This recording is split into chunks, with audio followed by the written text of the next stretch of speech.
Archive memory access.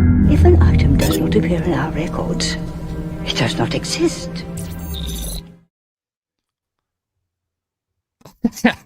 Will was like, gotta get him in there quick. Trying to click quick. What is going on, everyone? And welcome back to, after a long-awaited, maybe overdue, Tales from the Archives. I am Grayson of Mortis FM. With me is that guy. Why don't you go first?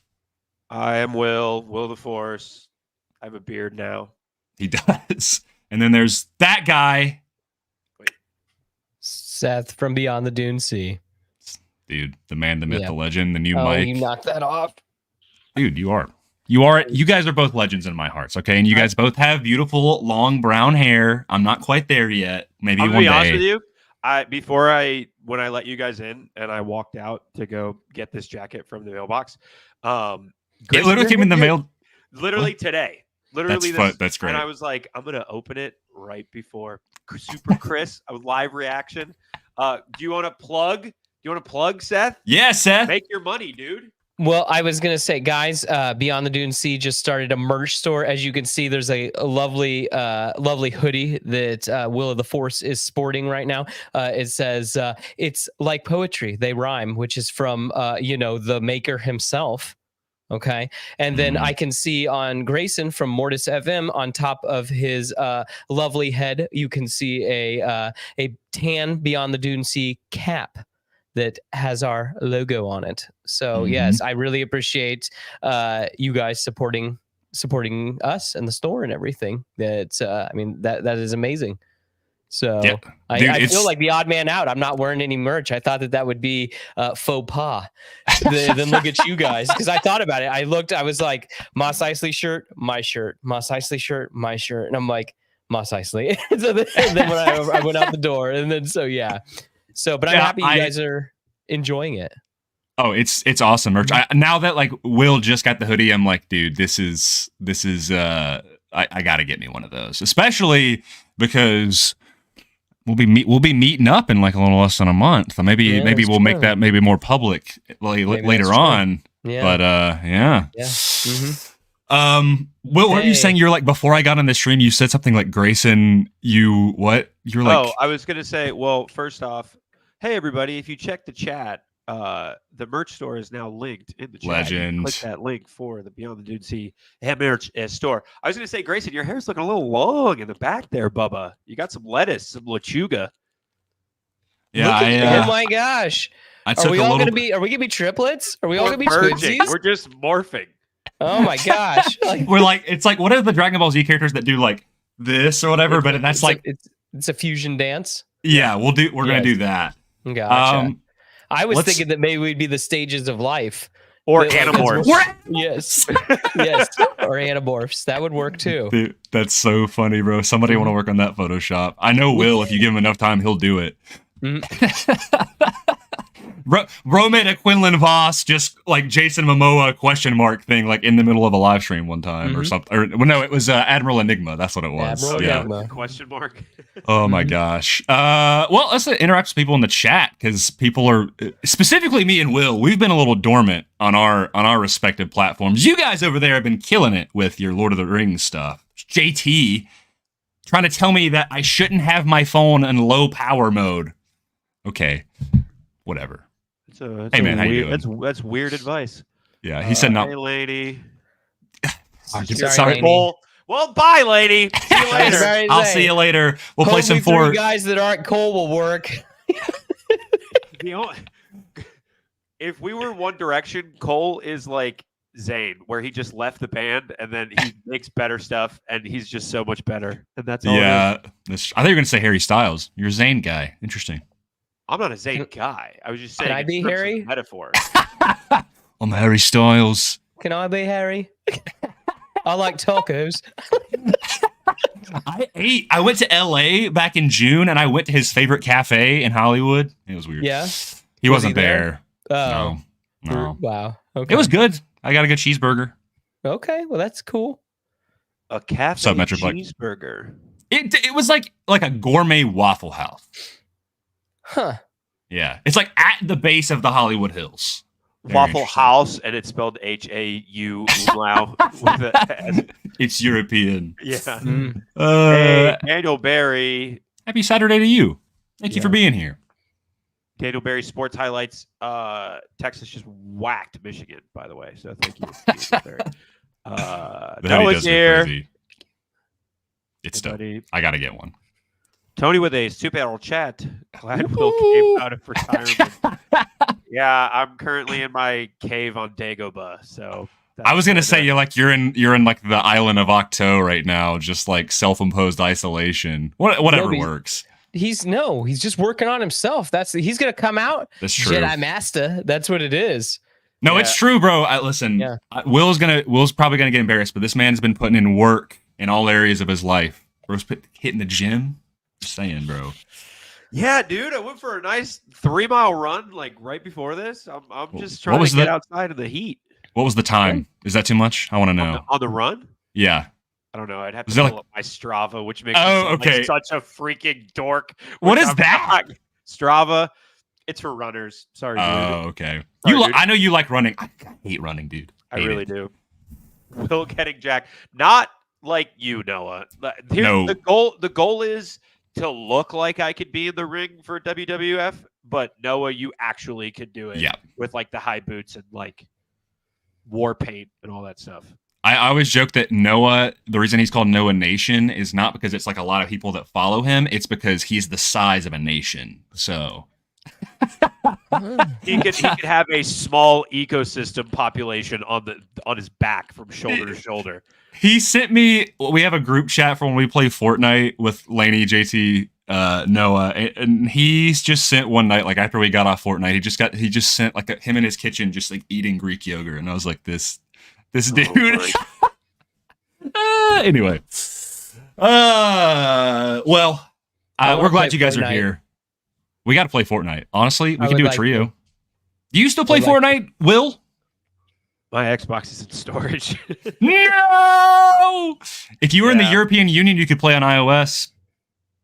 Yeah, but that would make me a thumb scrub.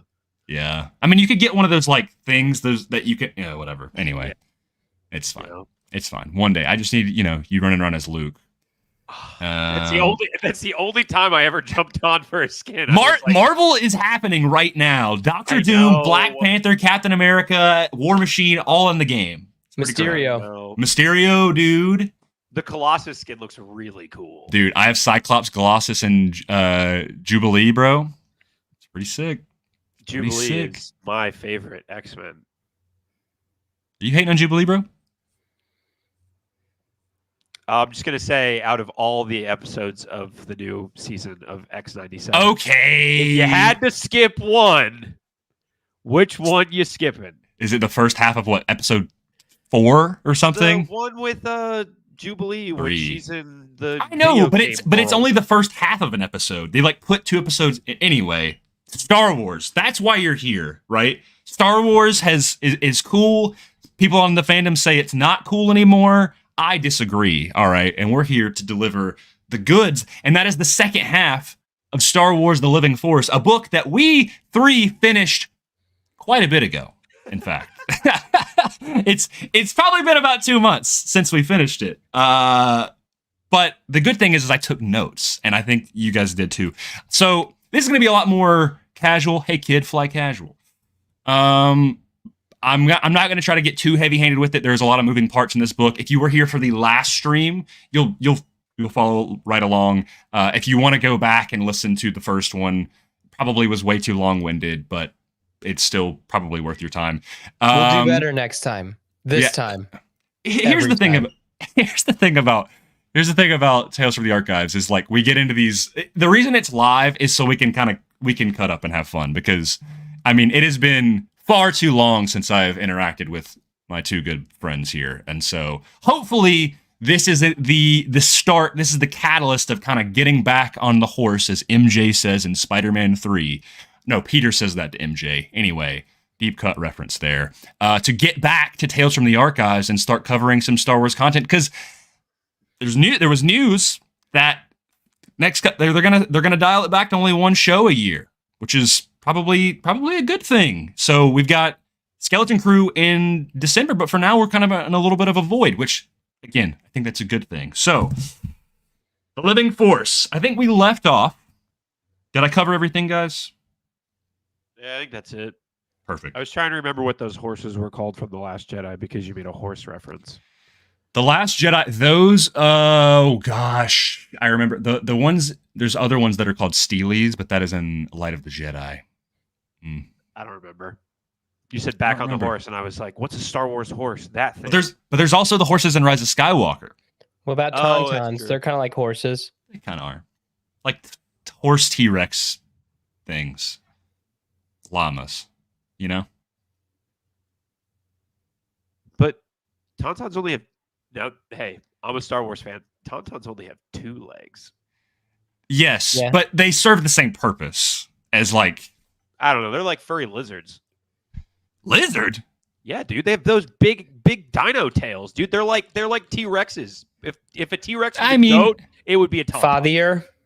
Father! That's what it is. Yeah. Luke, I am your father. Yeah. Oh, no. And with that... I will ruin that quote in 2 ways. So we left off on the Living Force. We were supposed to go up to 31, and I slacked because I didn't read fast enough. And so we only got to chapter 28. So we're leaving off at chapter 29. We have the entire back half of this book to go through. All right. I'm not recapping the first half. Go back and watch the last episode if you are curious about that. Even though the first chapter of this book, or the prologue, or whatever it is probably the best part of this book. Come on, dog. Qui-Gon, dude. That's the best part of the book. It is a pretty good part of the book. Yeah, so there's a lot of moving pieces going on, especially on the planet of Quinn, which is most of this is happening, but there's a few other stuff happening about. So we're going to chapter 29. It's a Yaddle chapter. I'm going to try to break these down into chunks of 5, and if we go through and people don't really have like specific little discussion points, we'll just get to the end, and then we can just freeform rant, talk about our thoughts. So chapter 29, Yaddle, she goes to the local news station, the Hollow Feed program, to talk about what the Jedi are doing there as a collective. She talks to a girl named Morna, who is not doing well. She's got some mental health issues. And Yaddle kind of helps calm her down and talks her through it. Chapter 30, Depa Balaba is about to be executed. Kyla, the little girl that has been working with the Rift Walkers, I'm shocked how much I'm remembering right now, actually. Tries to save her. She's like, you got to get out of here. Can't figure out how to do it. So Zalastra, our main antagonist, comes back to finish the job. And with her captains, but she's drawn away by an unknown message. We don't really know as the audience why this is the case. Some very timely Deus Ex Machina. But anyway, chapter 30, one of my favorite chapters. Yarrow Poof arrives on Quinn at Brazada Key, one of the islands, and him and Kiadi Mundi. They're having some more friendly banter as they do, which is one of my favorite parts of this book, and attempt to find a way to deal with one of the gangs that is within one of the main gangs of the book, the Staved Skulls, and they discover that their boss is running like an extortion out of one of the other keys, like from different businesses and stuff. Chapter 32, Zalastra is running around the base with not really an explanation. Even her right-hand man, Burlug, is like, what's going on? She gets to the other crews that, if you remember, she killed all of their leaders, and she reveals that she did it, but she makes a power play to try to unite them for a greater goal, which she quotes, a pirate's dream. Okay. Chapter 33, Plo, Stacey Tin, and Aparensis, they rescue a beached Oroko, which is like a native creature, kind of this like weird starfish, squid, crab thing. We don't really know. It's interesting. Named Kuruku. The Filthy Creds have been poaching their like nodule deposits. They have like these mineral deposits that they leave. It's another one of the gangs. And so Stacey and Plo debate the nature of like the outpost, and then if shutting it down is going to be inevitable or not with the state that Quinn is in. I'll I'll do this chapter and then we can take a pause. Chapter 34. Eth Koth is relieved from his searching duties. He's searching around for pieces of evidence from the Jedi outpost in I think it's the Lamplighter Boutique is what it's called. So Yaddle and Evan Peel, they show up. They're like, "Hey, we'll help you. Get out of here. Go enjoy the planet. That's what we're supposed to do, right?" So he goes exploring. He it says admiring Kinawa. What is Kinawa? I'm blanking on that. Is that I think that's one of the islands. I think it's Kinawaki. That's where he's on. So he finds a bar at the docks to get a bite to eat. He took in all the sights and whatever. You know what, Will? I know you're looking it up. I have a map on my phone actually saved right now, so I could confirm. Oh, okay. I sent it to Cole, planning out my campaign. Says it's Star Wars Canon. Oh my gosh, dude. Yeah, Kinawa Key is the island directly north of the capital key on Quinn. So he's hanging out there. He gets a bite to eat, gets something to drink, and he's attempted to be coerced and robbed by a Faline, most notable from Black Sun, named Anissa, who works for another one of the gangs, the Poison Blades. He stops her, and then he reveals that he's a Jedi. He gives her kind of an option for a better life, and said if you don't want to be in this life, I can help you.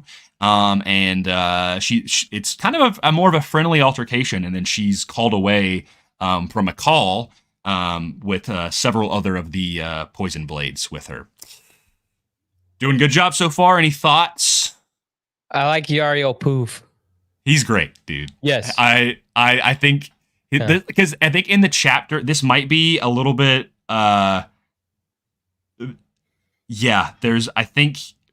in an upcoming chapter there's a really funny one that was one of my favorites where they go to that pub. But I'll get to that in a second. But yeah, Yariel and Kiadi Mundi, they kind of put the characters in pairs. So this group's doing this thing and this group's doing this thing, and they're all kind of small objectives that link to the main plot, which is Depa Billaba and the main antagonist. Because even at this point, Qui-Gon and Obi-Wan are still not on the planet yet. They do come into play eventually. You're just kind of what are they doing? This book is very Game of Thrones, where it's oh man, I want to keep hearing more about this. Oh no, I have to hop over to these guys. That is see what they're doing. I'll go ahead and say that is probably I don't know if it's a valid critique of the book, but it did make it a little horrible. You don't like it? I'll come out and no, there's too many characters. I get what they're trying to do, right? But there's so much of these stories that are just not important to what's going on. There's only one really important story that's going on, and then everybody else is oh no, there's these problems going on. But eventually they do connect together. Eventually, yes, which is the part that reminds me of a Clone Wars episode. And then other than that, okay, cool. Yeah. Hey. No, so I read Light of the Jedi, which was a book that I enjoyed, and it kind of does a similar thing on a slightly smaller scale where it's here's this pair of Jedi, and then here's this pair of Jedi, and here's this pair of Jedi, but it is a little bit more deliberate on what is happening. You can see the connection, not coming from a mile away, but you can see oh, okay, these all make sense. Whereas you'll read a chapter about the Saci 10 Plo Koon one with Opera Rancisis saving the Oroko thing, and you're what the heck is this? And it feels I remember vividly the episode that introduced the Purrgil in Rebels. Yeah. And that chapter is that, where I was that's a cool thing. Yeah. And then finally, it didn't, that episode, I think was in season 2, did not pay off until later, at the end of the show, right? Yeah, in which I get that. A lot of this stuff is paid off later, but still. Oh, yeah. Got there faster, I feel like. But that's okay. Just keep going. We haven't talked about Zelestra's hands yet, have we? We have. It was revealed. We did talk about it in the last. I didn't think that we got that far yet. I'm sorry. Yeah, so she revealed that she, when she blew up the thermal detonator, it blew up her hands, and so she now has. It's unclear if she has cybernetic hands or other people's hand. I think she has other people's hands. Okay. Like, Yeah. I don't know. Because I was like, is it like Luke, where, Luke is a rare instance of seeing a robotic hand where it actually has skin. And I'm like, is that, and even the wiki, it's unclear. But I kind of liked the idea that it was actually someone surgically like different hands. That's how I kind of understood it. That like, Yeah. that like they were the hands of a killer or whatever. And it's Mhm. like, that's wild. Okay. Yeah. Cool. Yeah. Cool. Yeah. And then she used that to choke the Jedi that Depa is kind of going, like, not seeking trying to vengeance. Yeah. Why she went on this path in the first place. Gotcha. Yeah. All right. Will, Continue. any thoughts?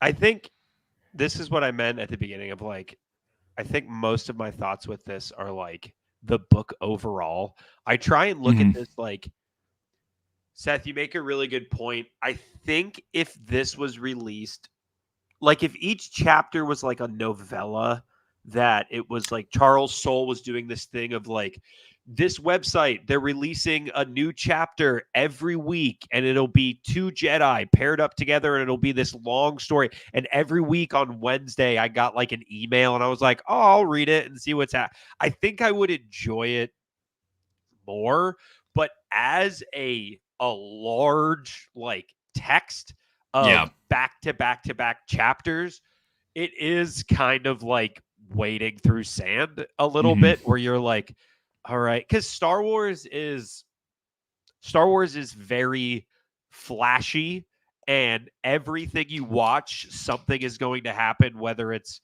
a battle or lore drop or new character or something like that. And I know people in the chat will be like, well, Star Wars doesn't always need that. You're going to get something from one of those categories. And no matter what you are watching, and even also while you're reading it, I think with this book overall, like you just went through all of those chapters. Every single chapter, the tagline is like, but it'll connect later on. Yes. And we're at chapter 30? We're close. You're to halfway 40? through the book. Yeah, you're halfway through the book, and you're waiting for those like, because typically the end. You know what I mean? Typically, like, okay, so a little spoiler alert.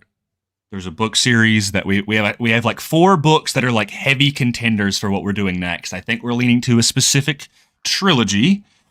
I was reading the first book in that trilogy, and those first couple Star Wars trilogy. Yeah, A New Hope. No, I'm kidding. Okay, gotcha. Okay. A book trilogy, right? And I was reading before I hopped into like, Rise and Fall of the Galactic Empire, which is a lot of information as well. I was reading it, and within the first 3 chapters, yes, there's different characters happening, but like by the 3rd chapter, you're like, okay, who are these characters? Oh, gotcha. Okay, these characters are coming in. Like, spoiler alert, it's Heir to the Empire. Okay, and within like chapter 3, sorry, Will, sorry. Hey, it's not locked. I think it might be locked in. We don't know yet. TBD. And I was reading, and I was like, okay, who's this Talon Card guy? They mentioned him in the thing, and then it's like, here's Mara Jade. Oh, gotcha. Okay, Pelion and Thrawn are coming, and it's on the same same planet as their base. Cool, got it. Like, and for the most part, I'm like, it's every story, most popular stories doesn't really ever centralize on one character. Like, even main Star Wars movies is like, well, you've got the Gungans fighting on the ground, and you got Obi-Wan and but that's that's in the end final battle, right? For the most part, even if it's like Empire Strikes Back, the 2 main perspectives are Han and Leia and that gang, and then Luke, right? And it's pretty easy to keep up. Whereas this, it's like, okay, now multiply that by 6, right? Where it's like and it's the thing is like, you could read like, okay, I'm going to read all of the Yariel Poof chapters, but you're going to be severely confused because it's like, it's all happening chronologically. So it's like, okay, I got to go to this character, and then I got to go back to this character, and then I got to go, so it's, to me, like, I think it clicked more for me when like the first 10 chapters, I was like, man, it's a lot. I mean, now we're at Kiadi Mundi. Okay, now we're at Adi Gallia. But then finally, when I was like, okay, these chapters are pretty short. I'm just going to read this without like thinking about like, well, like thinking about it too much. And once I got into a flow where I was like, okay, like kind of reading it in a one-off manner, and then being like, oh, like treating it kind of like a Clone Wars episode of the week, even though I wasn't reading it like in a week. Because that back half I like flew through. Like I do read like a Clone Wars episode. It does. Yeah. I mean, I really do think like the whether you like it or not, which I did enjoy it. I mean, it is not my favorite Star Wars book of all time, but like this book feels kind of like the Clone Warsification of the Jedi Council, just like right before the Phantom Menace in a book, you know? Yeah. So yeah, the moving pieces do connect, but it like after reading it, after finishing it, I was like, okay, I enjoyed that, but in the next book I need it to be a lot more centralized in the players that it's following, you know? I need it to be down to like 2 or 3 groups, right?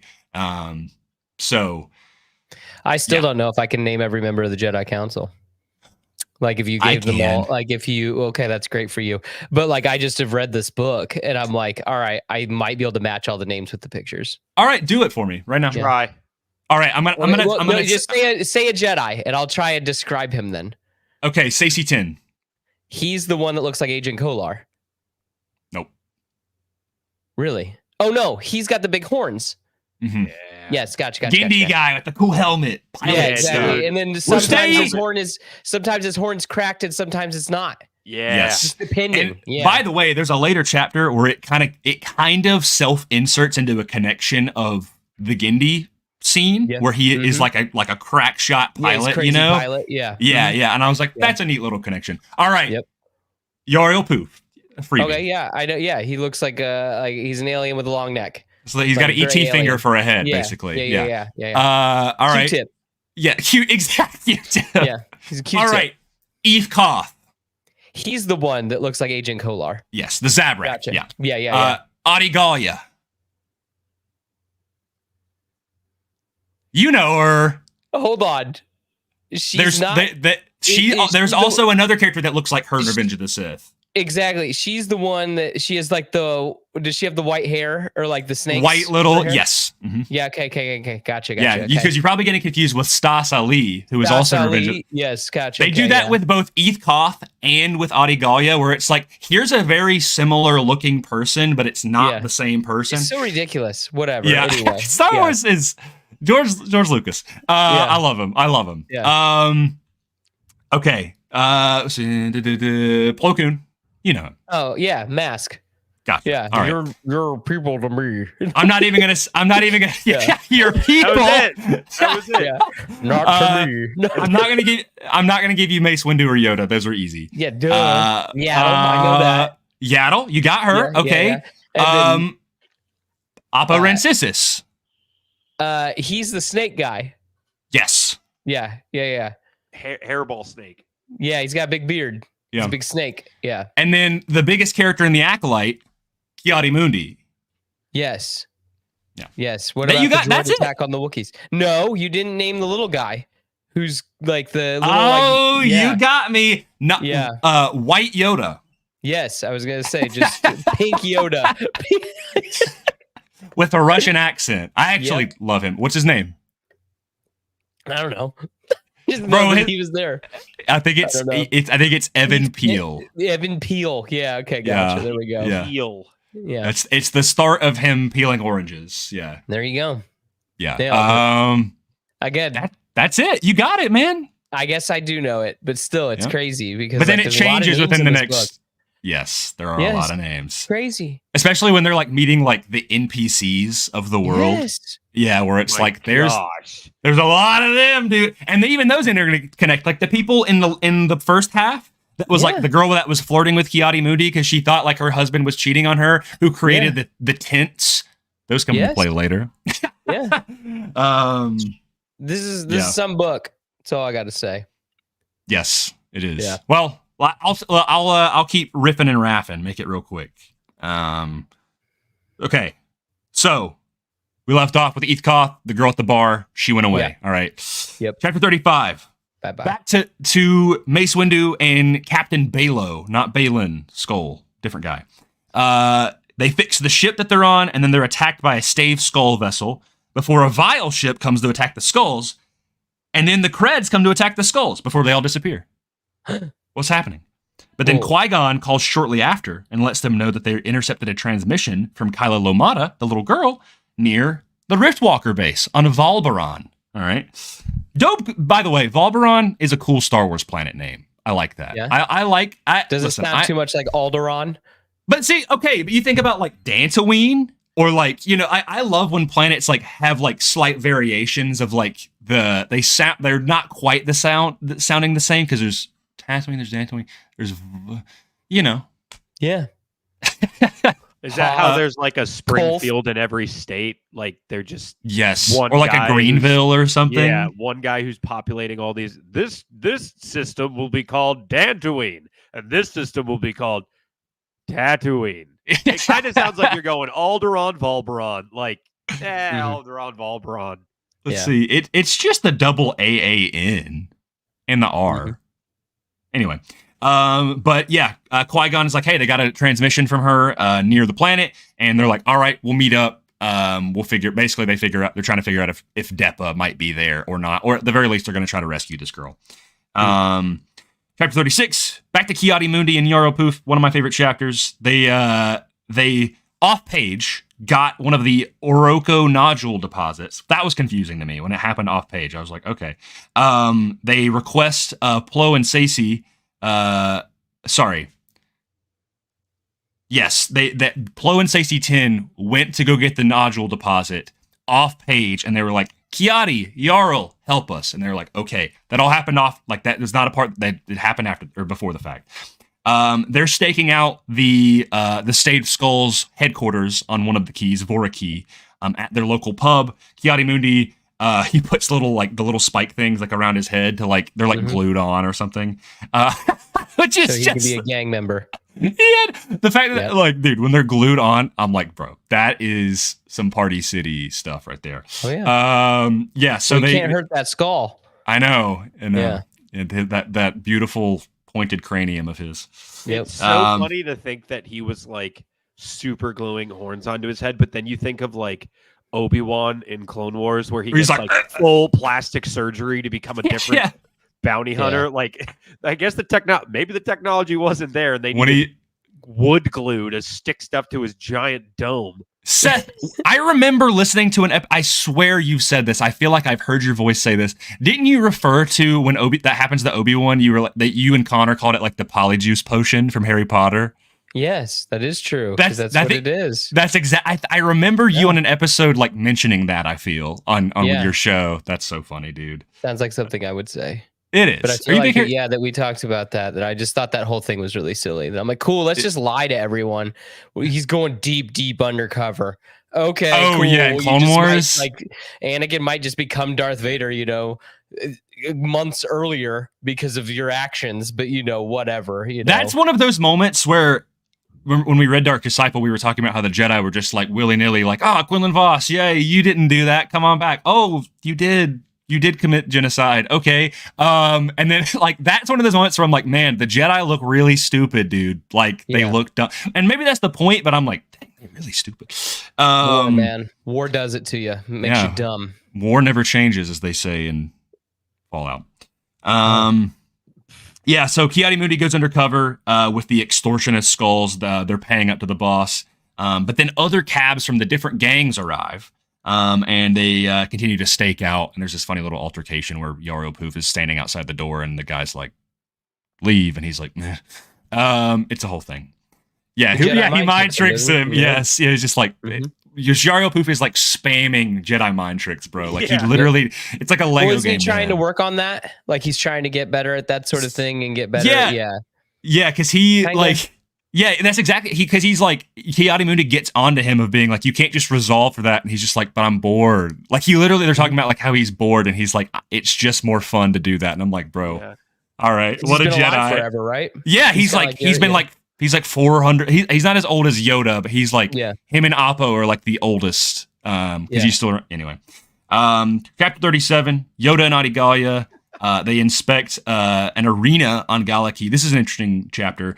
They catch a deal going on in a nearby kind of alleyway street where 4 members of differing gangs are involved, and they stab Lyle Lunn, who was the Sullustan who Yoda ran into, has the sick father. Earlier. They paid him, but they stab him anyway, which is interesting. And they apprehend the criminals. And Yoda promises he's going to take the money to Lyle's sick father. He's trying to save up for like a medical droid, I believe, like basically like a nanny kind of caretaker droid. Chapter 38, Zalastra comes back to finish off the job to kill Depa, but the entire compound is shaken by quakes, which it makes the whole thing, because it's like in these interconnecting caverns kind of loosely, it starts shaking all over the place and dislodging, and its turbo laser fire is like hitting the base's coordinates. But Depa manages to break free. The stasis field is broken, and so she escapes through like a ventilation shaft in the pitch black after Zalastra is like, cool little moment. I like the action in there. We cut to chapter 39 where we find out that it is the I don't remember the name of the ship, but it's Mace and Balo and Qui-Gon. They raid the base on Valberon. It's really on the nose. It's the Assurance. Yeah. Yeah. It's a CR-56 Corvette, so it's like a way older version of the Tantive 4.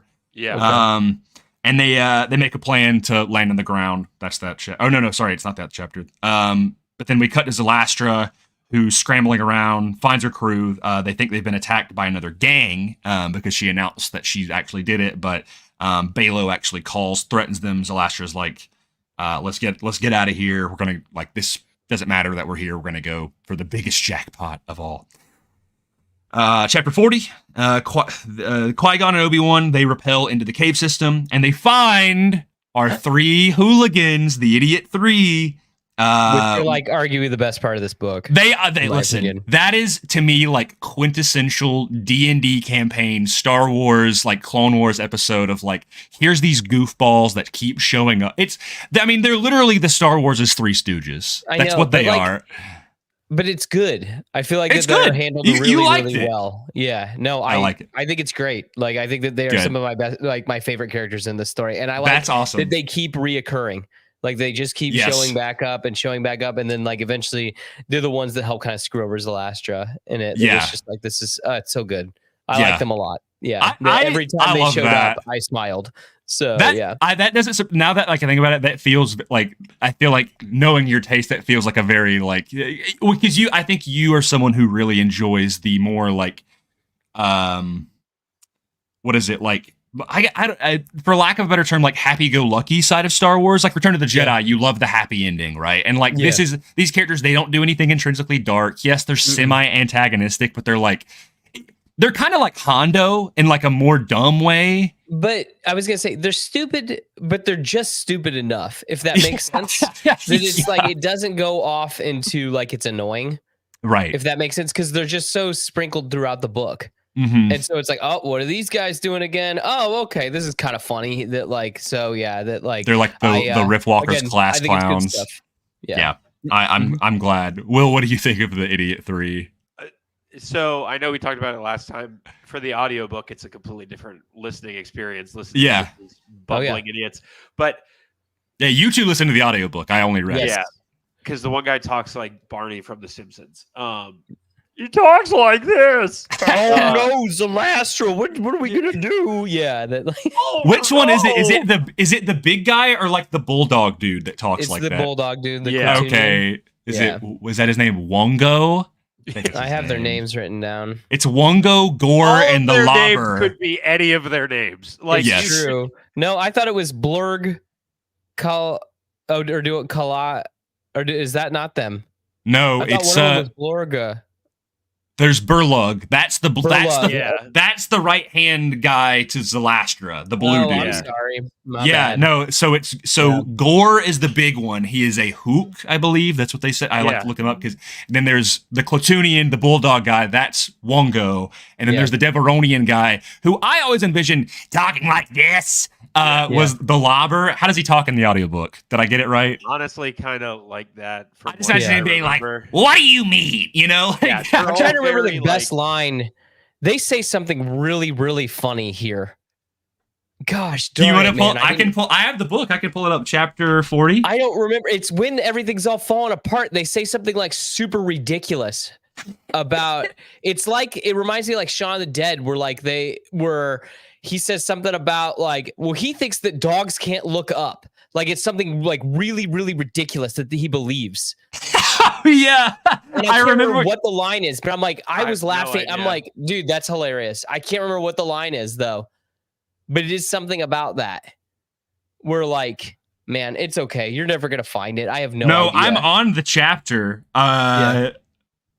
Oh, it must be the next chapter because at the end of their altercation, that's when they drop the thermal detonator. It is something with the thermal detonators, I thought, where it's just like, it's okay. I don't know. I want to find it. Funny.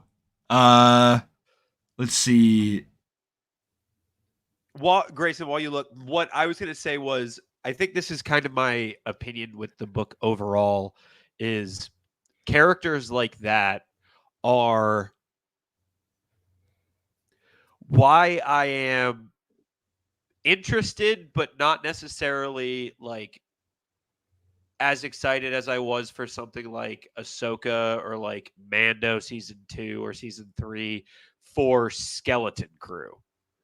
Gotcha. I think stuff like this where it's like little one-off, like, oh no, we're going here and this guy's a big bounty hunting pirate, like stuff like that is, I kind of feel is going to be the overall vibe of what Skeleton Crew is.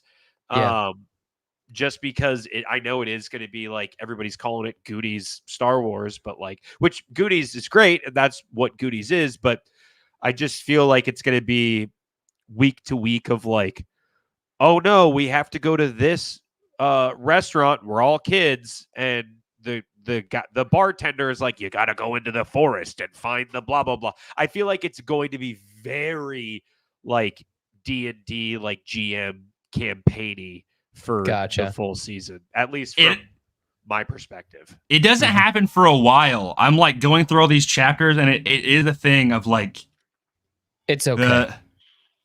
They have some crazy interaction that I think is really funny, but that's okay. I'll have to go back and find it for later. I would love to hear it because I remember them being like they say something stupid and it's like, that's not like, that's not like really true, right? Yes, and that was I can't remember what it is because they do say something that I thought was actually genuinely funny. Is it after they throw the thermal detonator? I thought it was like towards the end when they realized they're going to get the ship and stuff like that. I thought that's where we were getting close to. Oh, okay. There's still surprisingly a good chunk. Like, I mean, obviously I'm flipping through the pages, but like there's a good chunk. It's all right. Let's not waste the folks at home's time. I know. I'm sorry, guys. I just thought it would be funny. Yeah. So anyway, the Lobber, the Qui-Gon and Obi-Wan, they run into them again. They're like, oh my gosh, it's you guys again. But they know of Depa's location, but the Lobber is pulls out a thermal detonator. It cuts away for a second. Mace, he finds a separate entrance with his starfighter, the ones in Attack of the Clones, and then traverses a corridor while he's still speaking to Kyla to try to figure out where she's at. Then we got a Zalastra, who finds Kyla in a hidden part of the ship that they're trying to take off, taking the comm link, but then she pretends to be Kyla, but then Mace Windu arrives, saber in hand, which I will say, the visual that I had in this shot was very cool. It reminded me of Luke when he comes out of the hallway and he has the green lightsaber, the hood and stuff, because it's a dark corridor. I just envision they just see a purple lightsaber ignite in the shadows. And I'm like, dude, that goes hard. That does go kind of hard. So we cut to chapter 41. This is a long-winded chapter. Is it? I'm thinking back. Is it? Do they claim they're Jedi at one point? Is that part of it? Do the three idiots claim isn't they're that Jedi? Later on when they're on the ship on Quinn? Maybe right? That's what's because they help them take over the ship. Yes, they do. Because they turncoat.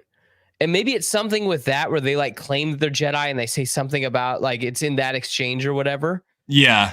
It's fine. Anyway, continue. Sorry. 41, if you find it, chapter. I want to know. I don't have any idea. I don't have a book in front of me. It was an audio book that was 2 months ago. I'm sorry. I have the physical book and the Kindle book. I would hand you one through the screen if I could. It's okay. But yeah, Mace Windu, he tries to negotiate before Depa shows up. He's really in really bad shape, but Zalastra, of course, holds Kyla hostage once again. And then Depa negotiates that if they can be permitted past Balo and their kind of blockade if they let Kyla go on the next planetfall. So not here, but like let her be free whenever you get to where you're gonna go. And Mace is like, "What you trying to do, dog?"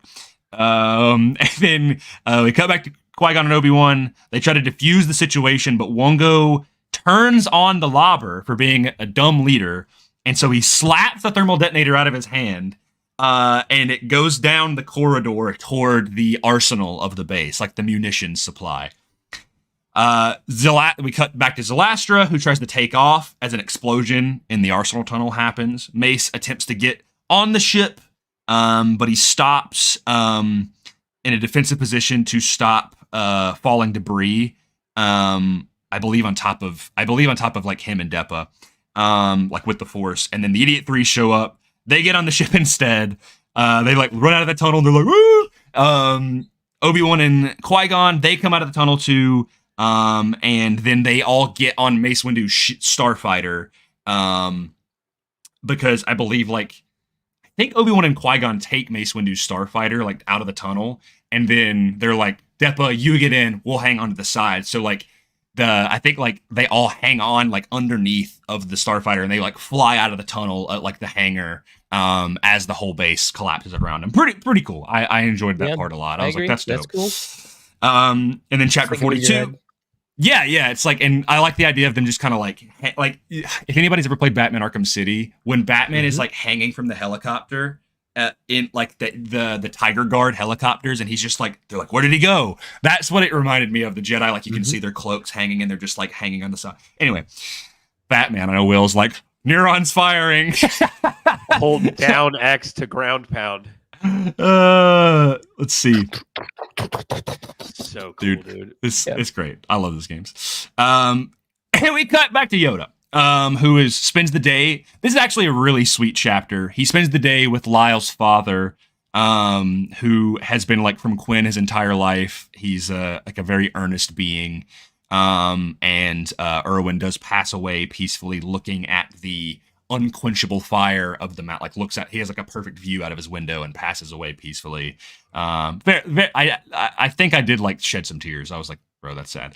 And then Adigalia and Yoda, Adigalia shows up and they speak about that Lyle is stable. And it's weird that all the four gangs are working together.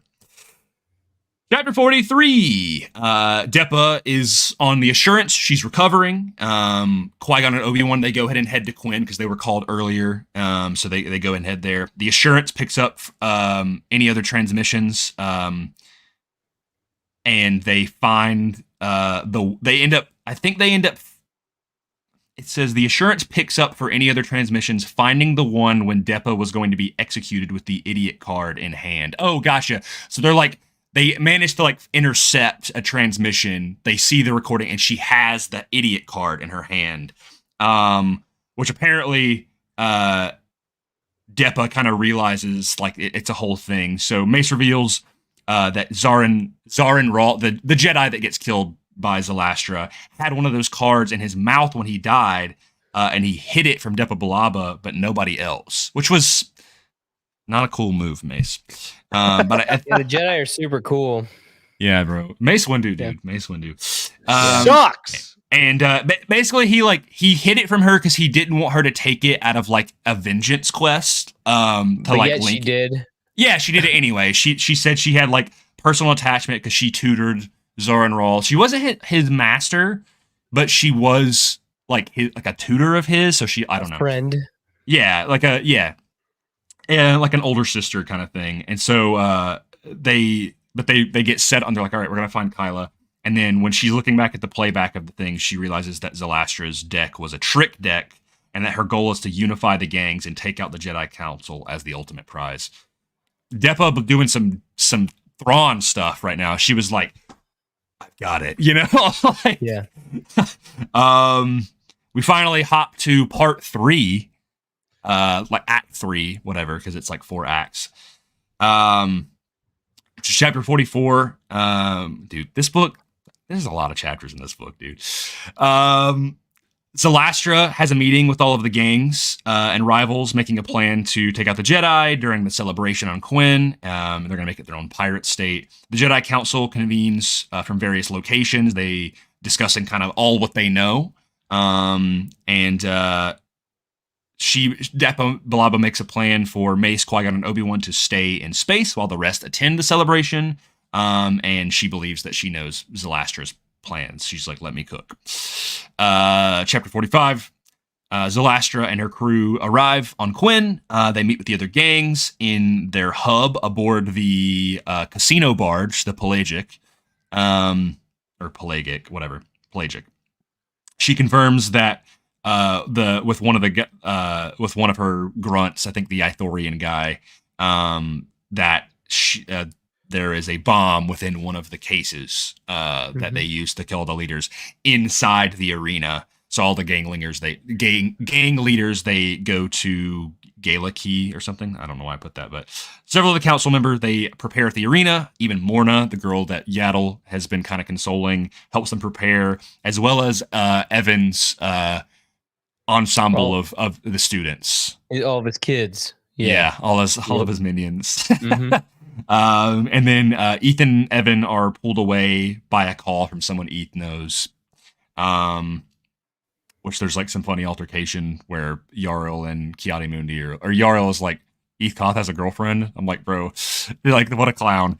Well, that one girl, she seems interested in him. No, yeah, that's what I'm talking about. Yeah, exactly. That's what he talked, because he's like, I think they find out, maybe I'm jumping the gun, but they're like, oh, he got called by some girl, and Yarl is like, a girl? Eth Koth talking to and I'm like, you're a Jedi! Like, what are we doing with our lives? Yeah. Yarl's like, I don't care. Chapter 46. Zalastra and the gangs, they watch the ceremony, and they're waiting for the... pretty cool. Pretty cool. I think this is cool. I think this is, I'm like, this is where we start to, I like the meme where I'm like, okay. Yeah. All right. Yeah. All right. Okay. Yeah. All right. Yeah. Mm-hmm. It's the Drake meme. I don't know which one. I was thinking that or the Brittany Broski one. I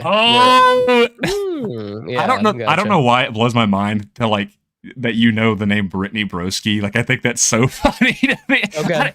I didn't know she was that big until recently. I was like, I thought this was just like a niche like TikTok thing. Apparently, anyway. My wife likes her. Oh, okay, okay. She's funny. She's very funny. The thing that she did with Daisy Edgar Johnson of like the little coronation thing. Yeah. She does. Those things are so funny, bro. I was gonna say, I watched the one with the kid from Zack and Cody. I don't know what his real name is. Oh, Cole Sprouse. Yeah, there you go. Yeah. So I watched part of that one. So anyway, enough of that. Jughead in Riverdale. Yeah, there you go. In case you haven't noticed, I don't fit in. I'm not cool. Did you see this hat? No. Did you watch a lot of Riverdale? No, I just have seen that scene so many times. You know a lot of quotes. I was about to say. It's like this cringe compilation, and like one of them is like the guy who plays Archie, I think. And he's just like, then you've never experienced the epic highs and lows of high school football. Interesting. Will is like, it is epic. It is high and low. No, I'm kidding. I'm sorry, Will. It's just like Riverdale. High school is just like Riverdale. There's zombies. There's vampires. There's cults. Yeah, dude. Will was there. He is Riverdale. Yeah. I used Riverdale to wear assemble. A beanie that was also a crown. Dude. I just imagine like grabbing a beanie and being like, just cutting. Anyway, we're so far off topic. It's funny. Yeah, so they wait impatiently for the Jedi to say the Jedi stand with you, which was kind of their calling thing when Yaddle that was going to make all the things explode. Mm-hmm. It was going to make the bot, like, because there was kind of like a saying, a voice activation for the thing.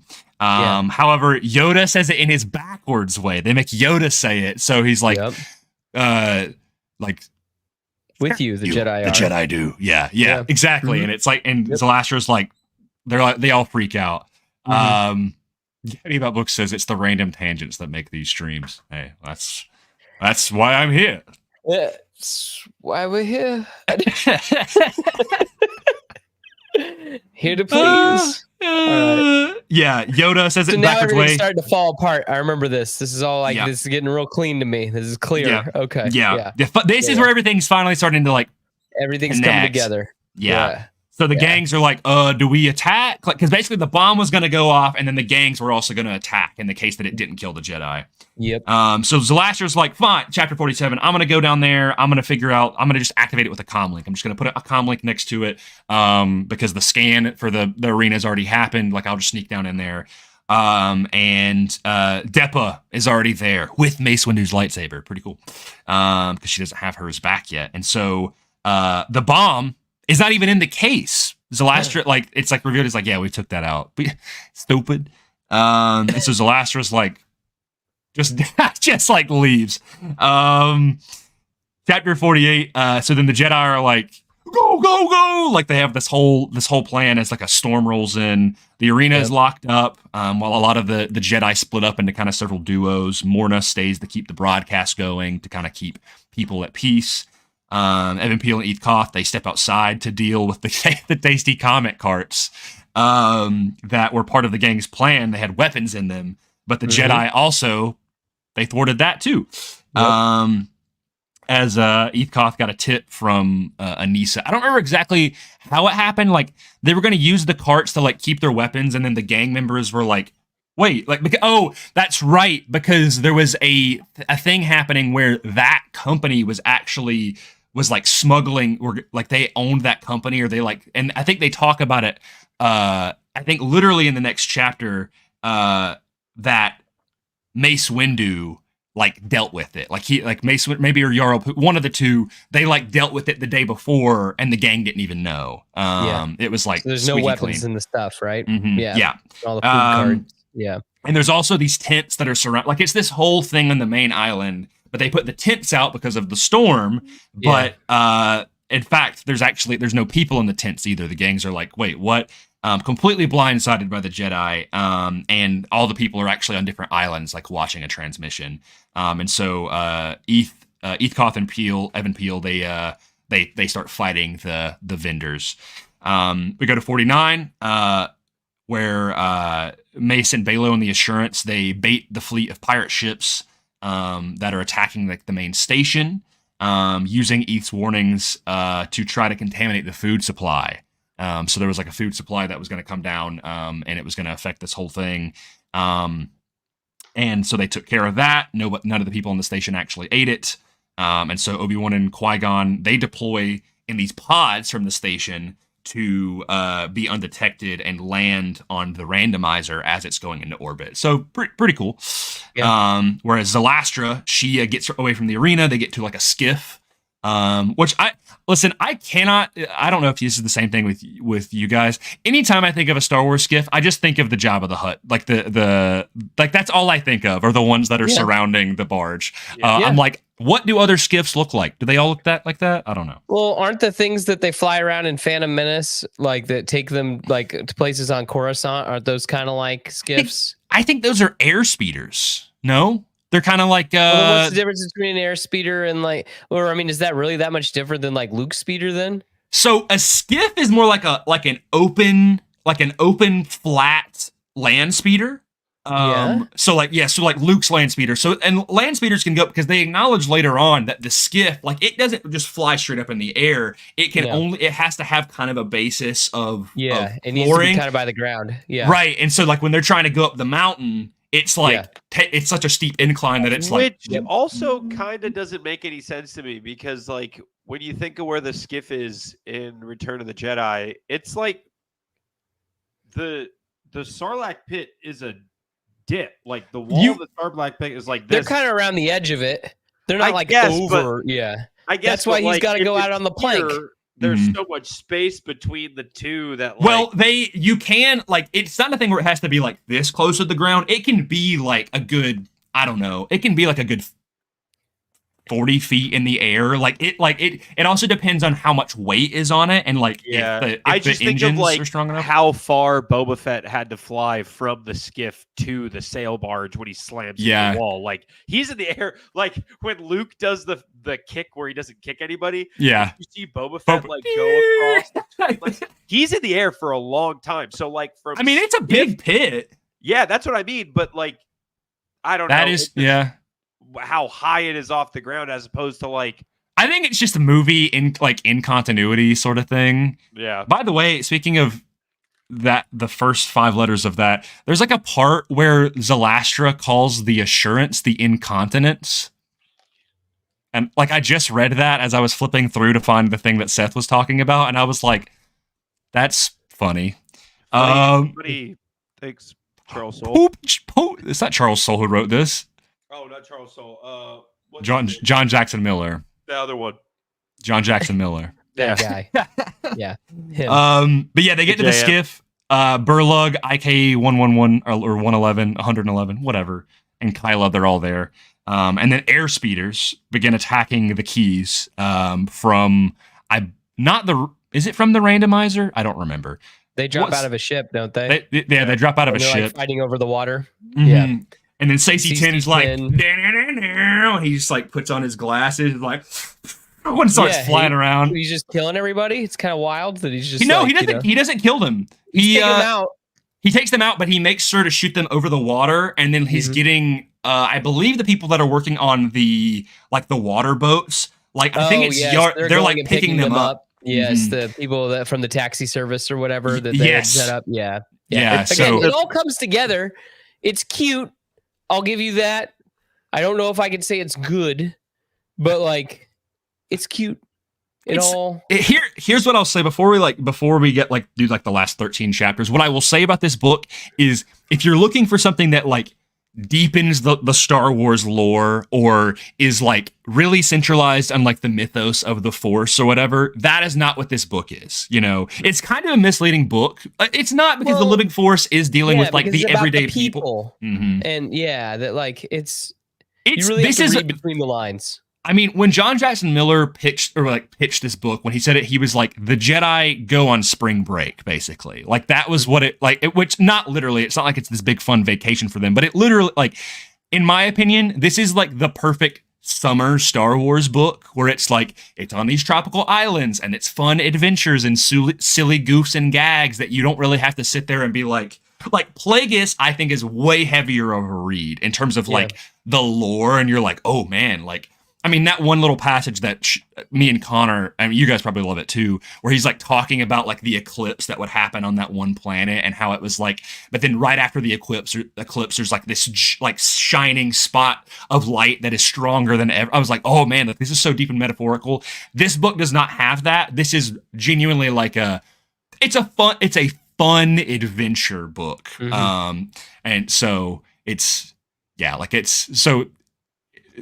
that's why when I always tell people, like, with Star Wars content, you know, we have a lot of Star Wars content, that we have gotten to a point now, and this has always been the case with the books, and now reading this and also seeing what we have in visual mediums is like, if you're not like someone who enjoys like every little thing in Star Wars, you don't have to watch every little thing. Like, this is a book that I'm like, I'm just going to go and say is not essential Star Wars reading. Like, I would not be like, you have to read this book, right?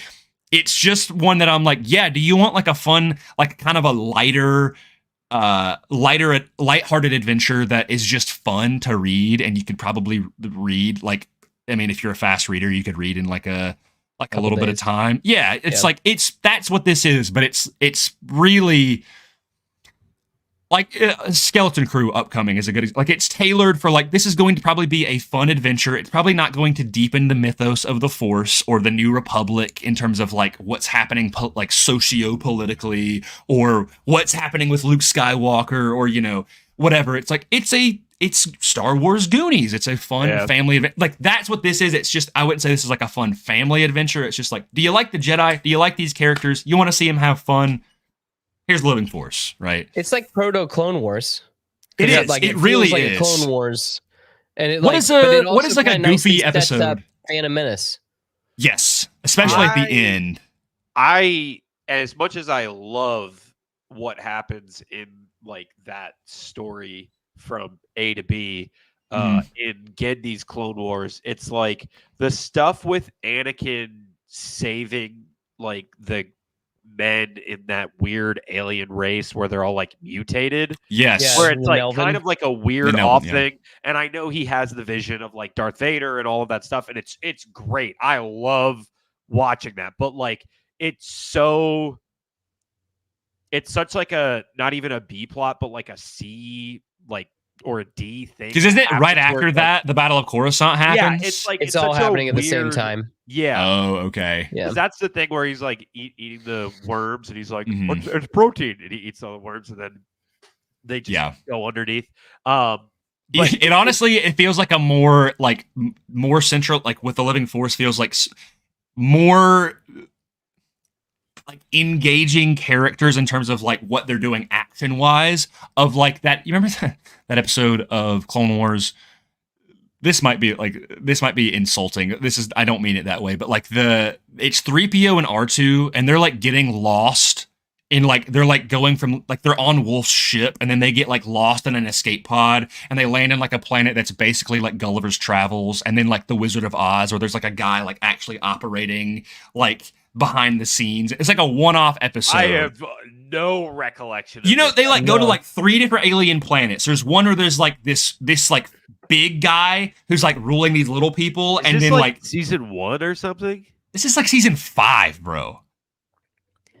I have no It's a shame. recollection of this. Yeah, it's like I don't know. so there's like a big guy, and they go to one planet, and C-3PO is like translating for them, and it's this big guy like ruling over all these little people, and then R2D2 like is actually way bigger than that guy, and he like is knocked over and like falls on him and squishes him, and then they go to another planet where there's like it's basically the Wizard of Oz. Like there's like a guy like a droid or something operating what they think is like some omnipotent presence. They like worship it, and then it's actually just a dude. Like do you remember? You don't remember that? No. That episode lives in my. Is it the episode where R2 is trying to get stuff for Padme's No, party? that's okay. a season 2 episode. That's got Cad Bane in it. And Oh, I okay. know Noah, the episode that you're talking about from George Lucas is Pull the up one Disney where Plus. it's THX 1138 in the desert with what's the guy? That's Meber Gascon. That's Yeah, like with all the like a sunny droids. day in the void. I remember that Yeah. one rent free. Gregor shows up.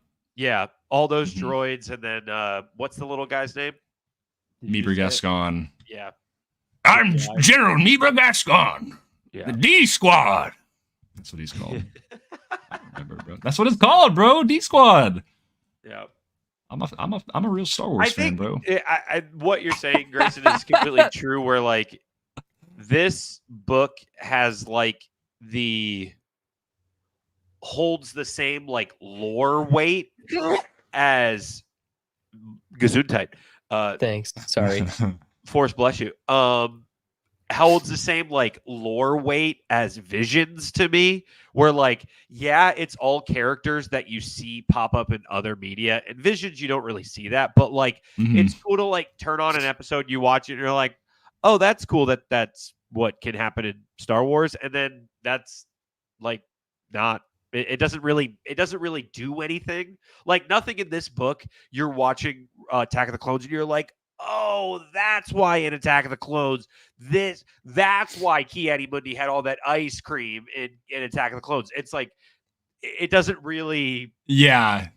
It matters in terms of like fleshing out Star Wars. It and kind of as a humanizes them a character. little bit. Exactly. Right. Yeah. And I know They're not just like ambiguous faces Yeah. in the background, right? You're like, Yeah.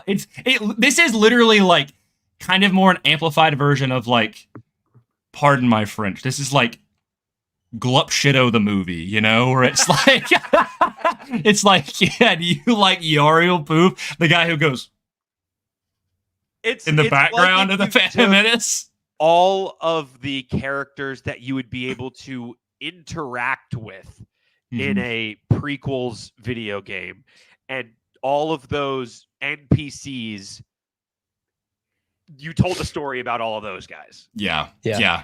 By the way, I have 2 revelations here. I found the episode. It's in season 4. It's 2 episodes. It's called Mercy Mission and Nomad Droids. It's right before the Umbara arc. Okay. However, there is an which one's cooler? yeah. When I go my recommended watching, like, well, you have to watch the droid episode. No, you just have to watch these 3 episodes, and then doesn't matter what happens right afterwards. Yeah. Don't watch the Umbara. No, I'm kidding. Umbara arc is peak. But there is an episode right before Mercy Mission. It's episode 4 of season 4. It shares the same name of probably the most famous episode in the Ahsoka show. And the duality of this is so funny to me. The episode is called Shadow Warrior. All right. It's in Clone Wars. And so Shadow Warrior and Ahsoka is, Anakin and Ahsoka, like their whole flashback thing. It's awesome. The one in Clone Wars is Jar Jar Binks must pose as his people's leader. Shadow Warrior. Okay. It is got like the cover of it's got like Magna Guards and like Dooku. Dude, both of them are called Shadow Warrior. And I bet you the quote at the beginning of that episode is like so important when you talk about like the. I'm gonna see what the quote is right now, dude. That's so crazy. I like this question. When a person truly is cannot be seen. Wait, who a person truly is cannot be seen with the eye. Yeah, right. That's not one of my favorites. Did you learn anything about the living force from this book? Your will of the force, you tell me. So to get ready for this, I watched the interview that John Jackson Miller did on Star Wars Explained. He did like a series of interviews that he cut up. And one of them was like, it was called like spoilers for the living force. Yeah. And he brings up the scene in Attack of the Clones where obviously it's humorous now and there's a ton of memes as Star Wars fans, but like the guy is trying to give Obi-Wan death sticks. Yes. And Obi-Wan looks at the guy and is like, you will ruin your life, blah, blah, blah. Like, change your ways, stop doing this. And obviously it's like a funny scene at the moment, but like at their core, that's what Jedi are supposed to be doing. Of like, hey, you're a drug dealer. You are a drug addict. Change your ways. Stop doing that. Obviously, in the context of that scene, it's more like, get out of here, junkie. Like, I got stuff to do. This does not further the plot. Yeah. so to speak. But I think if the question is, did you learn about the living force from this book? Kind of like the whole point of it is that the Jedi need to realize that it's more about the people of the galaxy that is important to them. And not the entirety of it, And not the entirety of it, which is, why there's the fall of the Jedi over the span of the prequels up until Revenge of the Sith with Anakin is like they're so far removed from the people, from the living force. Which is why personally that first chapter is my favorite. Obviously, I'm a Qui-Gon fanboy, just like you, Seth. But but like where he explains it, and he's like, "Hey, you guys, like intervention here. You're so far removed from the people that you say that you're trying to help. What is really your motives here?" And that's why all of this kind of happens. Yeah. There's a pretty good through line to the very end, which I really like. It's like the last thing. But I'm going to get back to the summaries and I'm going to make it, I'm not going to go chapter by chapter. I'm just going to go skim through and give you like the final beats. Cause to be honest, a lot is happening here. I'll list off some of the highlights, but I'll go ahead and I'll read the last, kind of like page. Where Obi-Wan and Qui-Gon or Yoda are talking, and so Yoda says, "Flowed through us, the living force did. Not days only for ourselves were these, for others they were." Obi-Wan says, "And so the days became yours as well." Qui-Gon smiled. "You're getting it." They turned away from the view, and after a few moments, Obi-Wan broke the silence. "Masters, there's just..." He didn't finish his sentence. Qui-Gon and Yoda looked at him and then at each other. Yoda remarked, "Confused your student is." Obi-Wan, "I'm afraid it's a perpetual condition." Qui-Gon opened his palms. "Speak." Obi-Wan forged ahead. "Did Master Balaba act correctly in repeatedly choosing the girl over defeating Zalastra? It's worked out all right, but it seems to go against what I've been taught." Yoda says, a difficult question. One stage of life, or one stage of many life is, cling to it, we must not. Obi-Wan says, our own lives or those of others. No attachments, that's the first thing we learn. Qui-Gon says, of course, those are the Jedi rules and the Council rules, but I allow that the Force may have a more nuanced opinion. Obi-Wan snickered. The Force sounds like a certain master of my acquaintance. And Qui-Gon says, laugh if you want, but the ways of the living Force are mysterious. When you help one person now, you create the potential for them to do many good works in the future. But Qui-Gon put up his hand on his Padawan's wrist. Attachments are not the problem. Indifference is. He turned and called out as he walked toward the ship. Save a friend, Obi-Wan, and the friend may save you. Pretty That's why he's a goat! Yeah. And it's crazy. I was reading in The Heir to the Empire. There is a part after I finished this book, I went right into Heir to the Empire because I was too excited. I'm so pumped. You don't understand. I'm so excited. But Luke literally says something almost identical to C-3PO in the second chapter of the book. And I was like, it's like poetry, they rhyme. There you go. Dude, Get your merch now and Beyond the Dune Sea. Yeah, I should have got it when it was on sale. Anyway, I'm sure there'll be more sales. Oh, you don't want to give full? You wouldn't pay full price for the merch, Grayson? Is that what you're saying? It's not worth full price? No, I would pay my entire life savings. No, I will saw off my legs to. All right. Anyway, Stacey 10, he's going ham, right? Chapter 50, they Qui-Gon, Obi-Wan, they land on the randomizer and enter the ship. We cut over to Zalastra. She thinks everything is going to plan despite the bomb. And the storm comes in. Stacey 10 takes out the speeders. And then eventually he sets it down because the ship he's flying has a bunch of wings. So he gets on combat. Then we go to... I remember, by the way, there's something about this, Will, that I messaged you about, and I remember you clarified for me, and now I've forgotten what it was, and I'm going to ask you probably after stream. I remember. It was Plo Koon talking about with Stacey 10 was on the beach, and he says something later on, and I was like, what? I misread it. I'm going to bring it up here in a second because I'll get to the chapter here. I don't know if you texted to me or if it was an audio message. It was an audio message. So we have no paper trail, guys. No, I remember. Okay, so it's a thing that Depa... Anyway, I'll get to it in a second. Seth, I'll fill you in on this because I was so bothered by this. I was like, what? Anyway. All right, chapter 51. Obi-Wan and Qui-Gon, they run into the Idiots 3 again. They... unravel that Zalastra sent them to their doom by putting timed explosives on the persons to a building that didn't matter. And the Jedi are like, hey, work with us. We'll help you out. Because Zalastra hates the Idiots 3. I've officially called them that, by the way. I think that's actually what they're called in the book. Zalastra, they circle one of the keys. Yaddle and Yoda hop off. And they cause the top of the skiff, whatever. Plo Koon, he's using the speeders. Okay, so this is the end of this chapter. All right, no, it's not the end of this chapter. It's later on. I'll bring it up later. Plo Koon, he's using the quick hull speeders to pick up stray civilians and help the Jedi in combat. Chapter 52, Ki-Adi-Mundi, he's on the gambling barge undercover with his super glued skull things. Yep. A drunk leader of the Vile stumbles in. He tries to. She figures out he's not one of them. He throws her in the freezer and disables the communications of the barge. Zalastra, it can't communicate with anybody because of this. Adigalia wants to make sure, hey guys, just PSA, don't kill them all.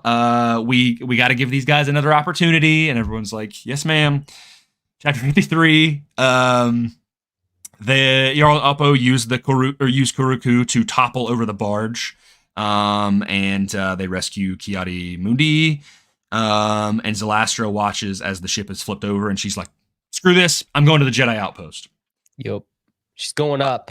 Yep, she's like, "Club going up on a Tuesday." Yep. That was terrible. I'm sorry. Chapter 54. Qui-Gon and Obi-Wan, they board the bridge of the randomizer with the Idiots 3. They speak to the guy piloting it. They place bombs over the ship and need to be disarmed. The Idiot Three take possession of the ship. Depa is looking for Zalastra during the raid, once the Jedi kind of gather outside of the arena. It's the end of this chapter, I believe. Okay, and most of the Jedi are outside the arena. Mace lands his fighter. Depa's like, "Let me take that," and he's like, "Bet." They go to. She sees the skiff going up the mountain to where the Jedi left the bomb, and she takes the ship to the capital key. Okay, so it's at this chapter they talk about how Stacey 10, or they don't talk about it. They're like, oh, the last person that was on the island was Stacey 10. It's at the end of chapter 51. Plo Koon says something. Okay, I'm gonna pull it up. We're gonna bring this up because this was a fun point of conversation, and it showed how I'm dumb, and probably why the audiobook was better for you guys. Yeah. This thing was hard to read or listen to. It's a lot. It is. Oh, I dozed off. What if I didn't have the book in front of me? That's honestly like, if this was just an audiobook. Oh, I remember what it was. Will. Okay. Stacey 10 has reported in, the droid reported. He has landed. He has been fighting a large number of miscreants on the North Shore. Plo Koon. Ask him if he needs us to fight alongside him. SK sent the message and reported back several seconds later. I do not understand the master's response. What? He asked if we could send him more people to fight against him. Or he says against, not him. The droid looked back. Did I interpret that wrong? Interpret that wrong. No, you have him exactly right. Tell Plo Koon to be merciful. I was like, what did he mean by this? And I was like, oh, you clarified to me it's because Stacey 10 was like, oh, this is easy. I need more of a challenge. And as I was reading that, I was like, what does that mean? The audio message you sent me, I don't remember exactly what you said, but I remember you being so frustrated. You were like, why would a Jedi want to fight against more people? Like, you were so angry. And I remember listening to it in the car, like at a stoplight, and then I hit, because usually when you send me an audio message, it'll be 3 hours long, and I'll listen to it like a podcast in the car. Don't roll your eyes because you know it's true, even though I thoroughly enjoy it. Appreciate it. I hit play, and I remember listening, and I just remember being like, I'm waiting for you to get to the part where I'm like, okay, Grayson, please don't let this be what you're upset about. Please don't let this be. And then you got to the audio message, and I was like, oh, okay. I'm pretty sure what I sent back was like maybe 2 sentences. I was like, I think it was a joke. You did. It was like 30 seconds. You were like, yeah, the way I interpreted that was he needed more of a challenge, and he was like, oh, I need more people to fight against me. And I was like, yeah, the that message makes you sent sense. me back, you were like, oh, I'm dumb. Because I remember I finished the book and I was jovial. Like, yeah, it's like the tone. Jokes. I think it was because the way the droid says, like, the way I was like, anyway. Yeah, in my head, the way that was the equivalent of like somebody getting a text of being like, I don't know. He said the bad guys aren't bad enough for him. Like, that's what in my head. I was the droid in the scenario, and you were Plo Koon. You were like, I get it. And I was like, what does that mean? It does not compute. We got 5 more chapters left. I'm going to make this snappy. Zalastra goes up the mountain. She tries to find the old guy, Seneschal Vo. Interrogates him to find the case. Find the case. Yeah, she's gonna put a bomb up there. Yeah, that's right. Yeah. Because does she already have a bomb case, or did she put a bomb up there and they're gonna blow up the little girl in there? That's the whole thing, and like that's the idea is that like Depa is gonna go up there to save her. But is it the case that had the bomb? Like, it's actually like the Jedi took the one that was underneath, and then they put it and she was like, "Well, it has to be at the Jedi Temple, right?" Yeah.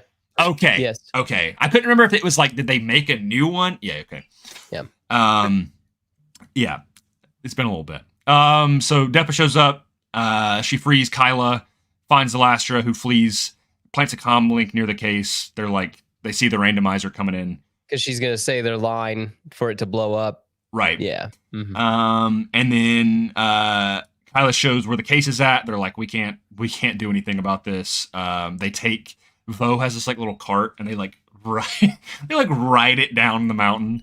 Like a sled. Yeah, literally, and it's like literally like disintegrating underneath them because it's how fast they're going. And it feels like I can see it in my eyes, and I'm like, dude, this is a Clone Wars episode. It literally is. This thing down. You remember the part in in Clone Wars? I think there's even an episode that's kind of similar where they're like Imbo is chasing. I want to say it's one of the Padme things, and like Imbo is like he's like sliding down his hat on a mountain, and like.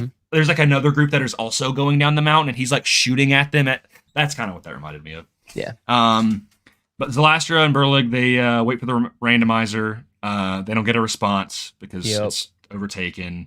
Zalastra's like, I'm gonna gun it to the ship. I don't care anymore, even though this thing's falling apart. And then of course they get there, and the idiot three are like, hello, and then the Zalastra like crushes the control in rage. This is the point where I was like, she has to have robot hands. She like literally she holds it so tight that she crushes it in her hand. The joystick. That was the part I remember now where I was like, she might have robotic hands. But maybe she just has strong hands. I don't know. Maybe she's like that angry. Yeah, maybe she's like she just literally is doing this like all day, bro. Yep. If you change your hands with a species hands that physically have stronger hands, do you keep that strength? I don't know. Maybe she just got real jacked forearms down.